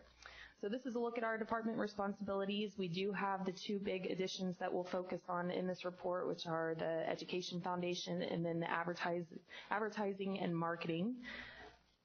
I do want to take a quick moment and brag on our team. We are a nationally recognized team, and in fact, last week we just took home 8 state awards that we'll be recognizing the department for at our next school board meeting. So when gathering some of the data to present this evening, we wanted to take a look at where we've come and, where we're going. So we looked back at 10 years ago and just kind of how things looked like. In the past 10 years, we have some different things that we've highlighted and added to the department. So some of that is from data from parent and staff surveys, really changing a preference in how parents and staff wanted to receive their news. We know that people are now wanting us sending that news to them through their text messaging or through their phone calls instead of actually going to the website to see it. In general, we're becoming a little bit more lazy as a society. We're just wanting the information sent to us. So video communication has also proved to be a valuable tool for our school district as well. We have the Northwest Educational Television, which was established in 2009. We've also started using Facebook Live, as Dr. Warren mentioned earlier. We've seen a lot of success with that, including close to 10,000 video views, and we have anywhere from 200 to 300 people watching us live as we're on Facebook. We've done a lot with social media when we started that in the district in 2010, which has really opened the door to that two-way communication online. We're continuing to use word of mouth, which is so important, and we've got that through our ambassador program. We're on our 12th year of leadership NISD, which all of those folks are transitioning over into our NISD ambassadors. We also do this with staff as well. We're really trying to appeal to mobile-friendly audiences. Changing our website to being a mobile-friendly site was one of the best things that we've done, in addition to getting a mobile app. We also are working with reporters, and we see that we're working with a younger crowd of reporters lately. So it's really a shift in how information's gathered. We've also been looking at our crisis communications and then working with the new generation that's coming on board. So millennials, not only are we working with them, but they're also parents in our school district. And we have some millennial traits that are rubbing off on all of us. So, how do you keep someone's attention when the average span is only 8 seconds? That's something that we've really been looking at in our world. So back in the day, messaging used to be very easy. You had a message, you just worked with the sender, or you were the sender, you sent out the message and the receiver got the message. But now we have a little bit more challenging things with noise and feedback, and that's kind of where we come in with looking at where all we've gone now. We've added the addition of a magazine, we've updated our website, we have a mobile app, we have an e-newsletter. We also have done Facebook Live, so we're constantly evaluating. We still send a printed publication piece to about once a year to all of our families. The magazine is distributed at campuses. That's something new that we started this year, the Northwest Navigator. There's also a digital version of that that's emailed to all of our parents and is available on our website. So we're trying to look at different ways to all that noise and feedback that's out there still reaching our families in a timely way. So some of our areas of focus this year, this is all in our district improvement plan. A lot of our focus has been on expanding our advertising and marketing program, and we presented about that to you about last year when we changed policy to do that, but also incorporating the Education Foundation into our department, since our folks really do have that expertise in communications and marketing. So with our advertising program, we've done a lot of research before we actually started that. We focused on our e-newsletter, which has brought in just this semester close to $4,000, which is a lot. We don't charge as much for that. The stadium are anywhere from 3 to 5 year contracts. We haven't done any advertising on buses yet, but there's a reason for that. We're going to be starting up on that soon, working with our new company. Also advertising on our websites and marquees where they are available at the campuses. We can do packaging deals with these, and our businesses really like this. It's proved to really work successfully with our partners in education program, the Education Foundation, and advertising. It's really tied in the community relations program all together. One of the things that makes us unique, because a lot of other districts started doing this back in 2011-12 to raise revenue for their districts, is we waited to see what worked best. And what makes us unique is that we distribute it to the campuses. It doesn't just go into the general fund. So it gives the campuses some buy-in. We actually told them they could, work with their partners that are working with them if they want to be able to sell the ad space to their website or e-newsletter. And it promotes businesses who want revenue to go straight to the campuses that they work with. So that's something that makes us unique. We also have new signs on our athletic field and tennis complexes. For example, Trophy Club Orthodontics just signed on to do that. And so that money is going back into athletics and is distributed to the programs there. And so in total, just this school year, we brought in $70,000 for a total of $213,000, which is the value over the contract terms. So a lot of work being done with that. Partners in Education is celebrating its 10th year, so we have more than 110 partners. We've trained over 300 mentors. We have about 12, actually that's probably closer to 15 at this point, businesses participating in Adopt a School. We continue to service more than 1,000 people in our Back to School Fair and our Angel Tree programs. We've actually started a partnership with Tanger Outlets now that they've opened with our Angel Tree program, which is great. We work with the PTAs and volunteers, and they've started a new community relations newsletter, or e-newsletter. Oops, sorry, got a little button happy there. Let's go back. Spotlight, where they spotlight one volunteer a month. So those are just some pictures from that. We still have a strong partnership with Galderma just across the way, where they've continued to give us about 1,600 backpacks stuffed with school supplies. So that's always a good positive thing. And then the next thing we've been working on is integrating the Education Foundation back into the district. So both boards, you guys and our Education Foundation Board of Directors, signed a memorandum of understanding, which has been very helpful. We know NEF could not exist without the school district, so we're appreciative of the support there. We did have a strategic planning committee come together who reevaluated our mission and our vision statements and really looked at the school district's core beliefs and mission and vision there and tried to tie the two together. We've done a lot of rebranding, and we have a new logo that aligns with the district's logo. We looked at the board reorganization, so we've added new board members to the team. There's some that have gone away.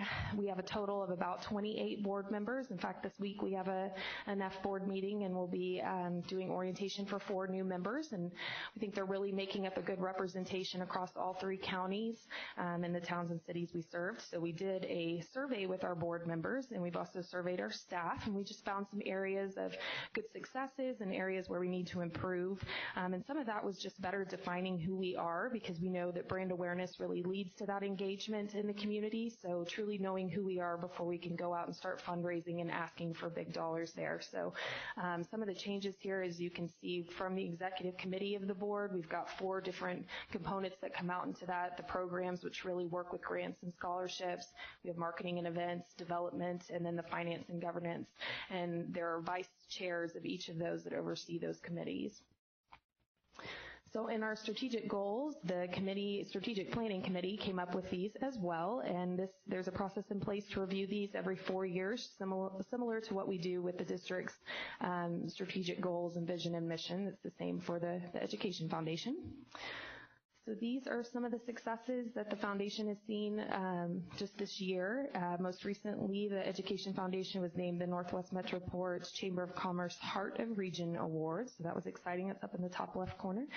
And then we brought in about $70,000 for the golf tournament, which again benefits our students and teachers. We partnered with Tanger Outlets. We were their charity of choice this year when they opened at their grand opening.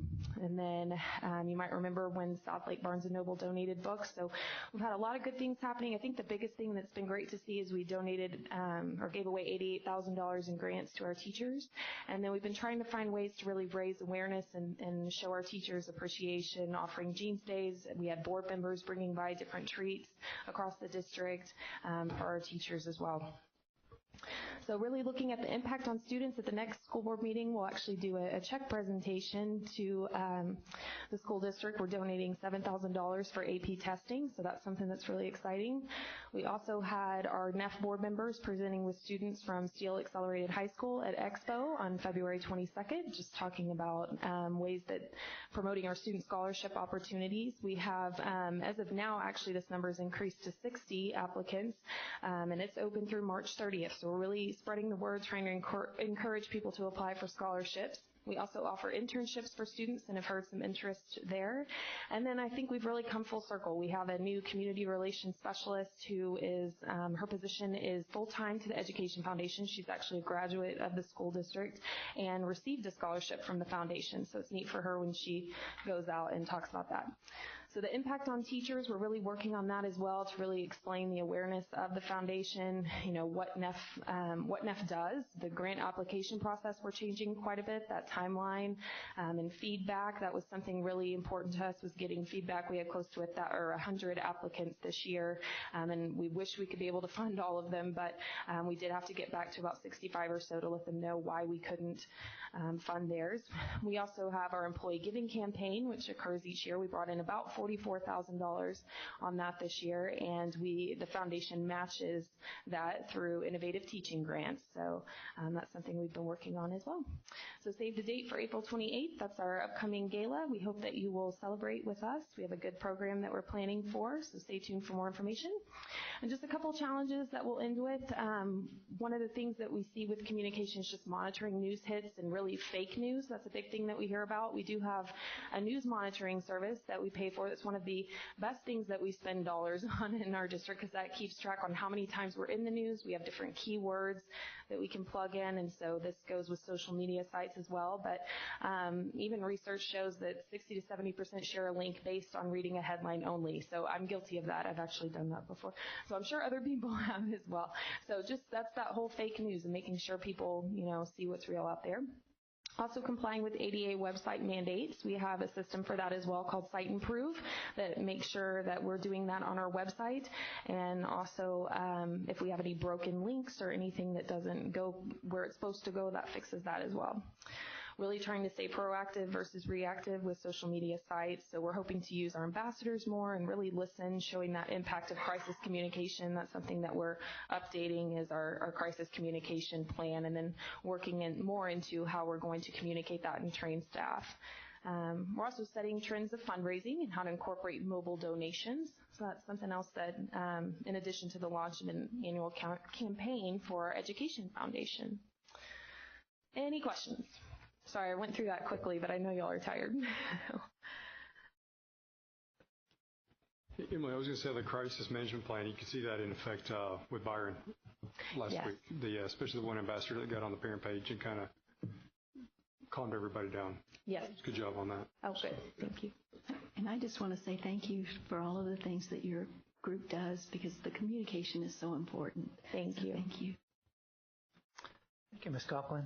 Very, very much appreciated. I know you're working very hard to keep the foundation as well as your other duties as well. So yes, sir. We appreciate your hard work. Thank you.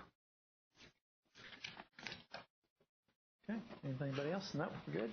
That moves us down to 13C, which is January Financial Investment Report. Dr. Warren. Board John's report begins on page 188 in your packet. Mr. Graswich. Yes, we didn't have a lot of activity in January. We did have quite a bit in February, and you'll see that on the March report. We're drawing down capital projects funds as construction goes on. We'll probably do another bond issuance in May, depending upon what the draw schedule shows us. We'll price it around $100 million is my guess, but like I said, we'll be waiting on the draw schedule to figure that one out. We also purchased, we invested $15 million. We spend about $15 million a month in the general operating fund, about 12 on salaries and about 3 on not salaries. We have $294 million currently invested, and we're now earning over 1% interest, 1.357. Most of it right now is in treasuries because we had in January been receiving a lot of tax receipts. Now they've been since moved out of treasury and moved out of tax pool and deposits and invested into treasuries. So what you see is on our portfolio that we have about 39% in overnights. I'll just go ahead and jump. Whoops, wrong one. There we go. We have about 39% in overnights, and you'll see that totally different next month as we invested it out. We are still matching the yield curve increases. The Fed, as we know, is increasing interest rates, and we've seen the international markets putting pressure on treasuries as well. What we're seeing is that the tax bill was essentially financed by borrowing. So they're basically lowering taxes by borrowing money from the Chinese and whoever else will lend us money. And so as a result, the demand for treasuries and the supply of treasuries is driving the rate on treasuries up, which is also somewhat impacting the stock market as interest rates on treasuries go up. As well as it'll impact the federal deficit as well, trying to cover the additional interest costs. So I think the one thing we're going to watch on this most closely is the impact on long-term rates, because long-term rates affect housing, and that's the one thing that could slow down our housing growth as interest rates go up and people's ability to finance new homes becomes tightened. So far, everything's all holding together and doing real well, but it's something we're going to continue to watch. We had 210,000 earnings for the month and 1.35 for the year so far. Financial reports and investment report is attached if there's any questions. Questions?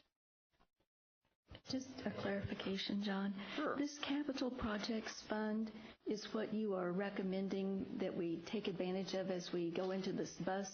No, what we're going to do is, it's a technical thing, but we're going to take 20 million, approximately 20 to 23 million, I think it is, and transfer it from the general fund to the capital projects fund, and then cut the check out of the capital projects fund. And we're going to do that so that it doesn't distort our per pupil expenses in the general fund. If you do it a transfer, it's down below all the current operating expenses. If we wrote the check out of the general operating fund, we would have the largest per pupil transportation cost in the state of Texas times God knows what number, but a big one. Because we'd suddenly have $22 million dumped into one line. And so this will help make us more apples to apples comparison. But it will be essentially funded out of the general fund. Anybody else? Thank you, Mr. Graswich. Moves us down to 13D, Facilities Planning and Construction Monthly Report. Dr. Warren? Board Sarah's report begins on page 222 in your packet. Mr. McClure and/or Sarah. Yes, we'll both be given portions. Sarah's going to talk about construction, and then I'll fill you in on the planning update. So she'll get us started. Good evening. Our first slide, we have just an overview of our current construction projects as well as our planning projects. The planning projects, most of them will start this summer or in the fall, so they'll be coming up pretty soon when it comes to construction. Here's our front aerial of Adams Middle School. As you can see, we're starting to finish up the outside. I'm just going to go around the building just to show you where we are. Brick is about 95% complete, just some detail work that is needed to be taken care of. In the back, you can see the large canopy. It's similar to the one that we have at Wilson for the bus drop-off pickup. Has started in the back, and it's actually almost completed. Landscaping is going around on the north side of the building, just showing that we're finishing up on that area. We've got the sign, the school name, everything's spelled correctly, everything looks good. This is a view of the library. We have two staircases in the front of the building going up to the second floor. This is the view from the landing going upstairs that overlooks the library. Here's, you can see the millwork going in. This is a science lab. It's a double classroom where it has a movable partition in between. We've got some of the workrooms. And this is one of our academic wings, Area A, first floor. So you have the art rooms, CTE classrooms down there, special ed. As you can see, there's new finishes in our buildings to help prevent for maintenance. So we don't have to paint buildings every summer, things like that. So we're trying to consider that when we do our buildings. Here's the gym. This is the competition, and then you have the practice field or practice gym on the other side. You can see not sure if you can tell in your picture, but the ceiling is navy. Dr. Weber is very excited about that. We do have a navy stripe around the gym as well as some gray vertical striping. We are working on the graphic that goes for the mascot that's in the center of the competition gym currently. Next is Lizzie Curtis Elementary School. Here's a view of the school. This is about a week and a half ago, and not much has changed since the weather that we had the last week and a half. It's pretty wet out there. This is a site plan. It's showing everything in yellow has been poured when it comes to our fire lanes. The orange, the back parking lot, we didn't pour that because we need to pour our ICF walls, so we didn't want to prevent delay on the building portion with bringing pumps in and semi-trucks. So we just cut that out. So we're finishing that back ICF walls in the gym, and then we'll pour that fire lane once we finish that. And then in the front, we left out the connections to where the developer will have the front drive. Once he's poured that drive or that street, we'll connect our drive to that. Here's a layout of the building. Everything in gray, slab is poured. The red lines show ICF walls. This is something new that we are doing in the district. We did this on Beck Elementary School, if you remember that. It's insulated concrete forms. It's a faster pace in construction. So hopefully when the weather dries up, you'll see the gray moving along and the red lines moving along next month. Here's just a few shots around the building. That's the corridor. You have the gym on the left, and you'll have the restrooms on the right, that group restrooms for the kids. If you can imagine that.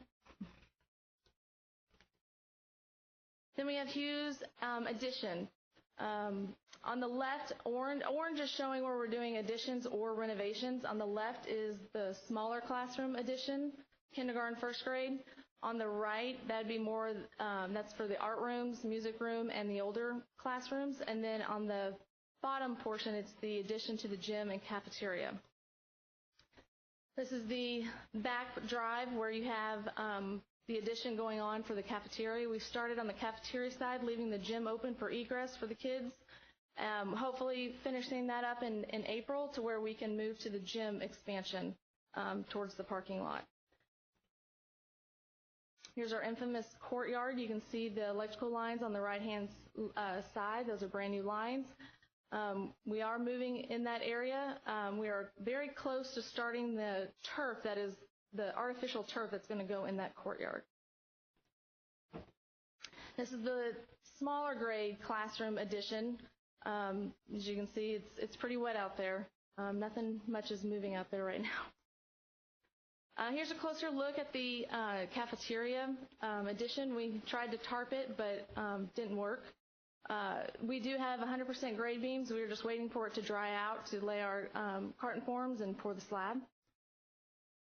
This is the stage. We are waiting for it to dry out so we can pour our grade beams.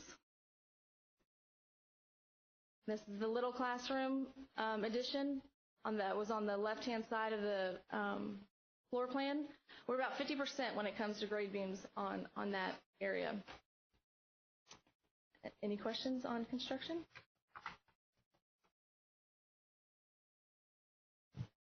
Sarah blew right past it, but her and our construction manager, Adam Smith, deserve a lot of credit for the challenges they had to put through at Hughes. They've gotten that job back in order and on the straight and narrow, and did an excellent job there. Of course, not in any way taking away from the job that our administration and our teachers and students and parents did there as well. When we had a little bit of struggle, there were some power issues. But so congratulations to Sarah and Adam. They've been really on top of that job site since those troubles. So. Okay, just go over a few of these things real quick. Prairie View and Hatfield, partial roofing and HVAC. They're starting construction documents there. Really nothing to show you there on those. The Ag Barn additions and renovations, again, we're in that process of starting the construction documents. We'll get you some images on that. Pretty simplified construction. It's an additional barn to what we already have out there, and then basically closing in the Ag Barn. So there won't be a lot of stuff to see there from a planning standpoint.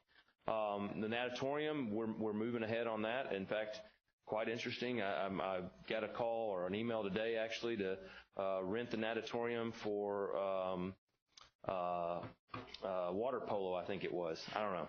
And they were ready to book it in, June this year. And I said, that's not going to happen.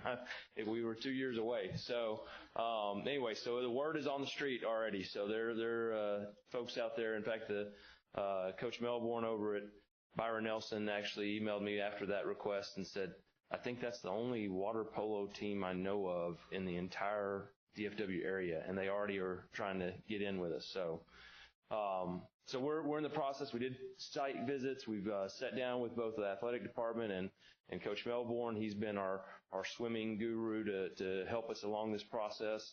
And we're in that beginning stages of programming. So we're talking about those different spaces that are needed, making sure we have all the support spaces and all the different locker rooms and facilities that we need to support an incredible facility that's going to be built here on site. So those are just underway and just started. I believe construction is February next year start. somewhere in that thing, January, February next year. So we're really at the early stages of that. Byron Nelson, we're kind of at the backstage of what I just talked about. We're really at the final stage. We, of course, took in all the comments and critiques. I showed you the students last time that worked hard on it. And so now we're in that process of making sure that we haven't let our scope creep outside our budget. And so we're in that process of kind of pushing everything down, really evaluating the requests and needs, and making sure that it fits the budget. And I expect to have some really exciting views for you on Byron Nelson at the next board meeting. It's going to be a really incredible project. I'm really going to be proud of that one as we expand that campus. So with all that said, I will give you a brief update on the new elementary prototype. We've been working very diligently with the curriculum department and the planning team to, again, also confirm that the scope is moving forward on this. They're really starting to get some drawings. Here is just kind of a rendering of the site plan. I'm going to transition from this to an actual blueprint view as the civil has started laying out the site and getting the footprint on. And then you see a couple of courtyards there, and I want to go into detail there. These are some really exciting pieces as we start to see how do we start to welcome our guests into that building, and how do we start to use some spaces for classroom needs outside that building. The first one we're going to look at is the front entry. Again, just a real nice approach, which you can see up there at the bottom of those trees as you come into that's all concrete. As you walk towards the building line is in white in the background area there, so we're just kind of highlighting the landscape. And you can see little dots on the white. Those are actually people that they've drawn in walking into school. The line of yellow or beige color that's just below those trees are actually like sitting benches, so as students are waiting to be picked up, or they just want to hang out for a little bit, there's an area for them to sit on those benches. There's also a large shaded canopy with benches underneath it too. The area that's kind of in a darker shaded area color, that is the actual space of the canopy.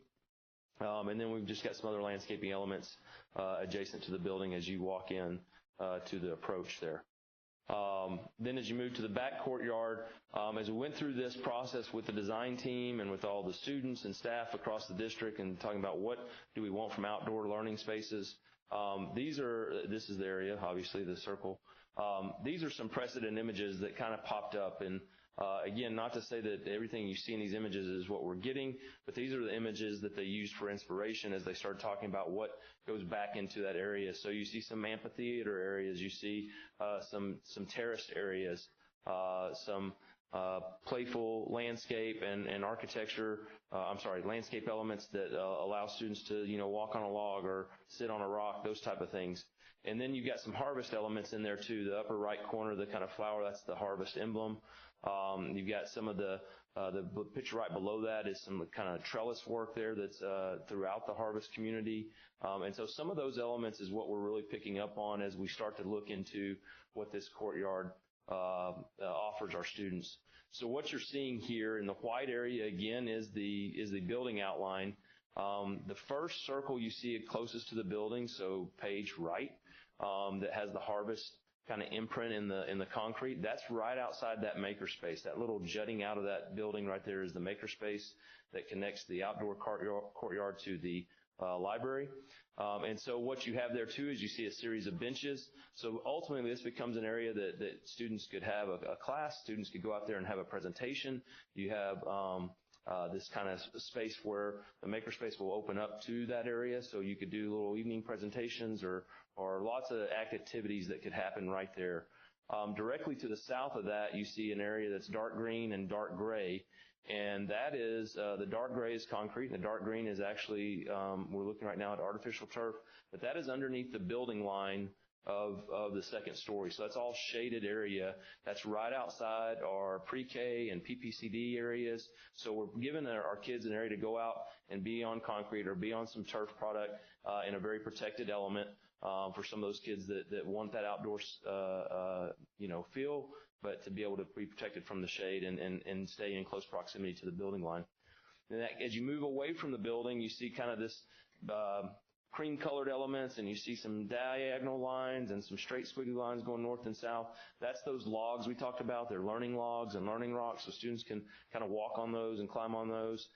Those squiggly lines running north and south are match the harvest community as far as the trellis work and some of the elements you see there. The other trees around that area match that as well. And then you get to the far left side of the page where you see the harvest logo again, just kind of, etched in the concrete there. And then you've got a semicircle area and you see those trees. Well, the grade actually comes up, that's a little hill. So you've got a little amphitheater right there as well that could host much larger group than what that little classroom setting closer to the building could. And of course the trees are there to help provide some shade.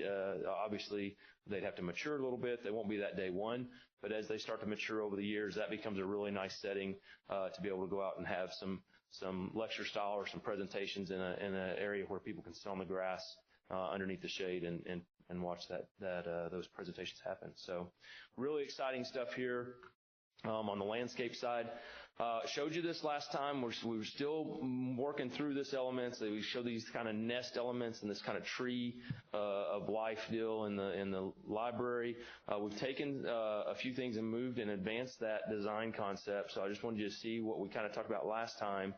The panels and color you see behind it, that's really separating your view into the cafeteria and helping to provide some sound absorption so those panels actually help create a buffer so that this library can remain open and it doesn't become a noisy space with the sound from the cafeteria when lunches are being served. So we're looking right now, we've worked with the curriculum folks to look at what do we do with these panels, and we've actually had some updates since then, but that was at the very end of last week, so I wasn't able to get it into this drawing, so next time you see this, it will advance. But these panels, we're talking about, again, bringing in some of those natural elements. This is similar to the panel we're looking at. That's actually a natural grass element sandwiched between some plexiglass there. So it starts to create, again, some more of those elements of nature as we're really, trying to bring that into the building as well as create that separation of space.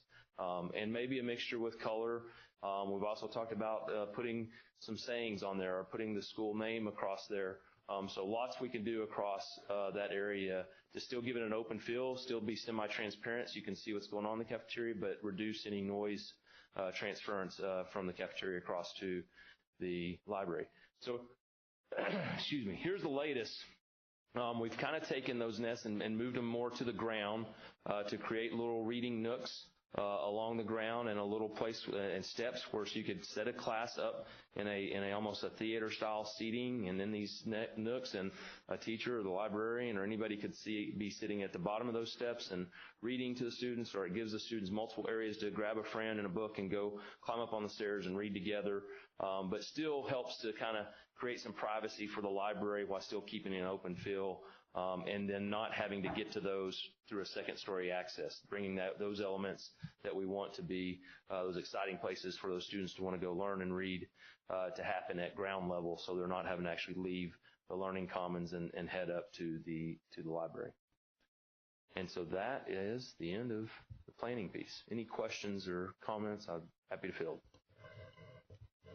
Tim, it looks lovely. I have one question, and just because that area is pretty dense with houses, I'm curious about just getting people in and out easily. I know you've looked at that, but we have, and that is why you kind of see on this, and my pointer doesn't work, but on does the mouse work maybe? Let's see. Oh, I don't see it. Wrong mouse. There you go. Sorry. There we go. Right mouse. Okay, so that's why you see here that we're really kind of bringing the drives in and exit, the entrance and exit right side by side. You could align the entrance over here with this street, but we really want to get that traffic off the streets as much as we can. So we've created a really long stacking for that parent traffic to come in and be able to pick up, and then it expands to kind of 3 lanes when you get close to the front of the school. So that was one of the concepts that we worked on to really try to make sure we're taking that traffic off the street. Of course, I don't know that we'll ever get 100% off the street in a pickup area, but we know that only lasts for about 15, 20 minutes. And so, but I think we've done a really good job of making that happen. A bus route in the back, not quite as long, because again, to your point, Dr. Simpson, is that, it's a dense area. We don't expect a lot of bus routes in that area. because at the end of the day, we may have a few at the first when we establish that boundary, but as that area continues to grow, we know that boundary will continue to shrink as it becomes more and more dense in the Harvest and Pecan Square area. So this was the biggest key element. They've looked at the side streets and made sure that the feeders are right to access these points based on Hillwood's development plan, and we've worked with Hillwood all along in that, so I think everybody feels pretty good about that additional stacking length. You're welcome. Anything else? Any other questions? Who else likes the nests? I know you do. I would have to, I would be lying to you if I didn't tell you there's some names I won't mention in this building that's been helping with this who say the same thing. So they're excited about it, and it's going to be a really exciting school, and I think a great step towards what the future of learning looks like for Northwest ISD at the elementary level. Any other questions? Thank you, Mr. McClure, and thank you, Sarah. Appreciate your hard work for us. Moving down to item 14, consider any item removed from the consent agenda, and there were none. And moving down to Board President's report, I have just a few things. Election day is Saturday, May the 5th. You still have some time. I think it's early voting for a couple of weeks, if I'm not mistaken. I also want to send the prayers out for the Florida high school families and keep them in mind. And just let everybody know that we consider safety as very important, and we can continue to modify and look for ways to improve that. One of the calls that I'm going to get tomorrow morning is what does the board members want as far as who needs to be on this committee for item 12B on the boundary. How do you want the information distributed?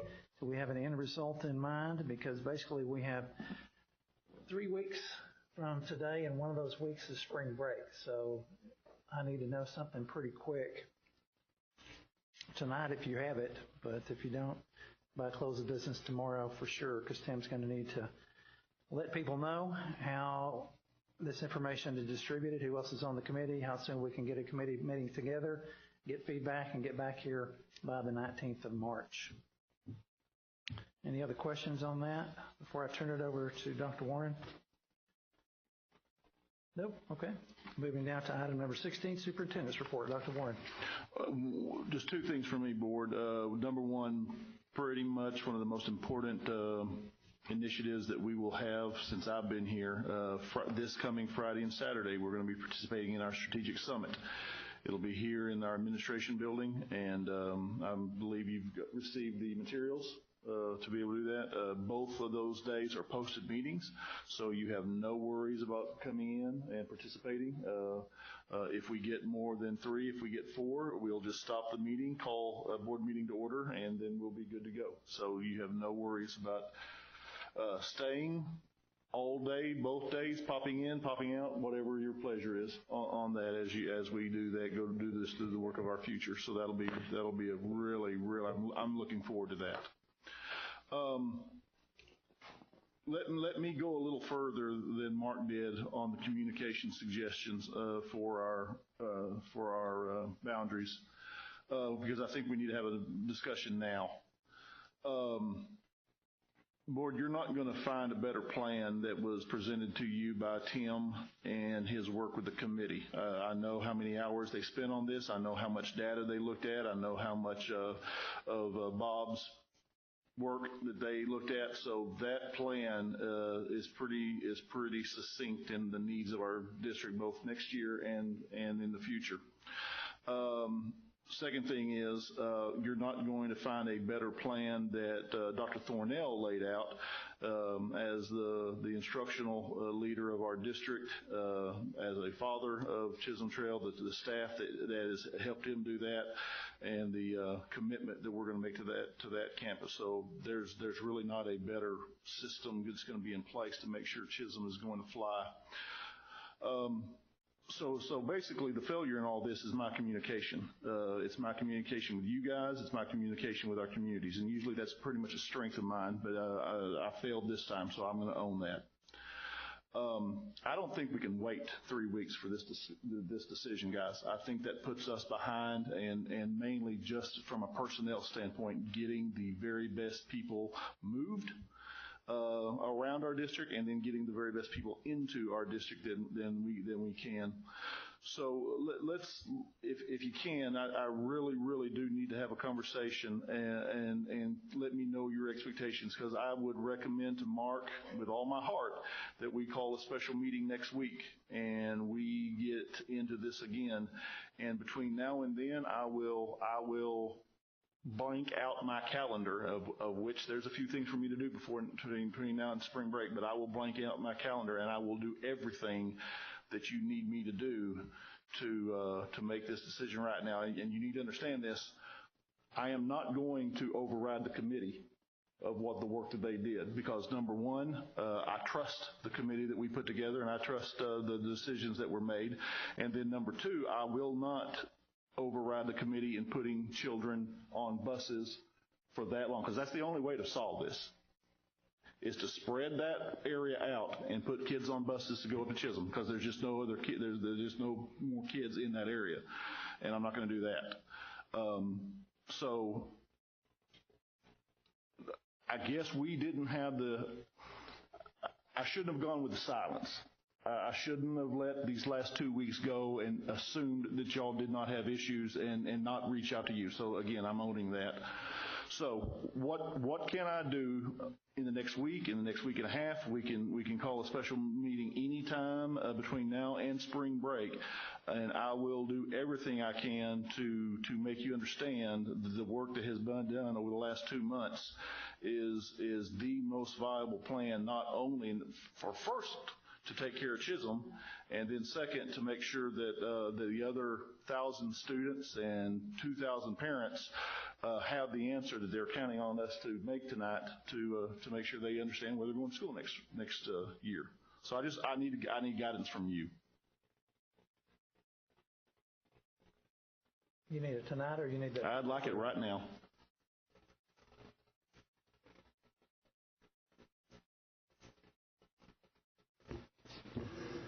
Dr. Warren, as far as I guess what I'm going to say, the thing that, like I said, that was the most difficult vote I've made since I've been on this board, and is I heard from so many, and I mean, I don't get a whole lot of calls, and I probably had 8 to 9 calls on this, and I know that doesn't sound like a lot, but it had to do with dividing Rome and Newark, and then them feeling, I understand what you said, and maybe, you said that you owned it for communication, part of it, I'll put that on myself too, because I didn't know how I was going to vote coming in here tonight. I had a feeling. But as far, I guess when I spoke with Mr. Sluter earlier today was trying to get this community to understand that they are going to have all of those opportunities. I just feel like, with the school being half full, I just that's another thing that bothers me. That and the and I know I hear what you're saying. You're not going to override the committees. I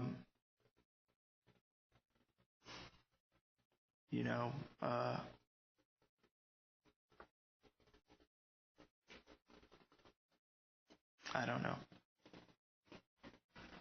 I guess more buy-in from the Chisholm Trail community, from those folks. Maybe explain to them a little bit more. I know we had the one, that was up here at administration. And it was, kind of a stinky weather night.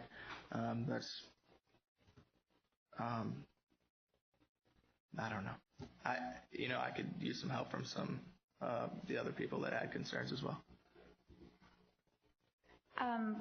From what I heard, and these were from people that I heard from many, many people, and they were just asking that they be given 2 more weeks to get a better understanding and to get more communication. They weren't asking for a whole new committee or anything. They just wanted extra time so that the community could have some input perhaps, or to get it out to people so that they would understand, so they would feel like they had that they were participating in this decision, instead of it just being, this is what's going to be done, and school's going to be, they weren't happy about the school being cut down to 450 at all. But maybe it wasn't explained to them well enough. Maybe they didn't come and participate as much, but it was like, can we have 2 extra weeks? And Dr. Warren, I'm still looking at the numbers, and I'm sure I'd dance on this, but I don't understand how we go from 1,000 students, really 1,200 at Chisholm, all the way down to 450, and at the same time, we, within a year, overload Adams. So we've spent 30 years building community in the west side, in the east side, and when I hear that we've divided communities after all of the work that's gone into that, I struggle with that. But actually, what I still can't understand are the numbers. I don't understand how we cannot balance these buildings a little better for a longer period of time, particularly for Adams. And I certainly don't want kids on the bus, but they're on the bus now. And I want them to have good, strong middle schools, but I also think we have to be thoughtful about our communities. I think we've done some things on the east side related to Beck, where we heard that that was going to be a problem. We added in to accommodate that. I think if we hear on the west side that we're not honoring the community's input, then I think we've got to go back. And Ann, I don't disagree with anything you said, but I had 2 board members between last board meeting and this board meeting who had really, really good questions about a whole other issue on this. And we spent almost an hour and a half to 2 hours discussing all that in my office. I did not hear one word from you that you didn't understand any of the numbers. I know that Mark has heard from me a number of times from the very beginning. Okay, but Mark doesn't. Mark's job is not to explain the numbers like mine is. And so my choice, because it has been very difficult on a number of issues to communicate and actually feel that I've been heard, so I have chosen to go to the president of the board, but I am listening to the community. I did attend the meeting, and what I heard was, well, after the board makes the decision, then we'll go and talk to the school. And to me, we talk with the schools, we talk with the parents, so that the board can make a good decision. Okay, so that's something else. You and I will have to talk a little bit later than that. All right, what I would like to try to do, board, is to do my very best to get as many of these things checked off as you need me to check off before spring break so that we can make this decision and not go another 3 weeks without our parents knowing what's going to happen to their children and what we need to do for our staffing decisions, which is paramount. Can I have a commitment that you'll let me try to do this and call a special meeting next week?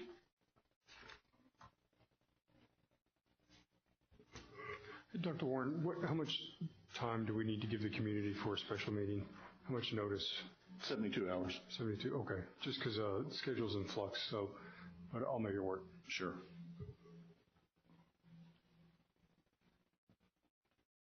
The answer is yes.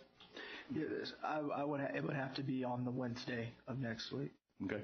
That's it would have to be after Tuesday. I will make myself available anytime you need us to do it.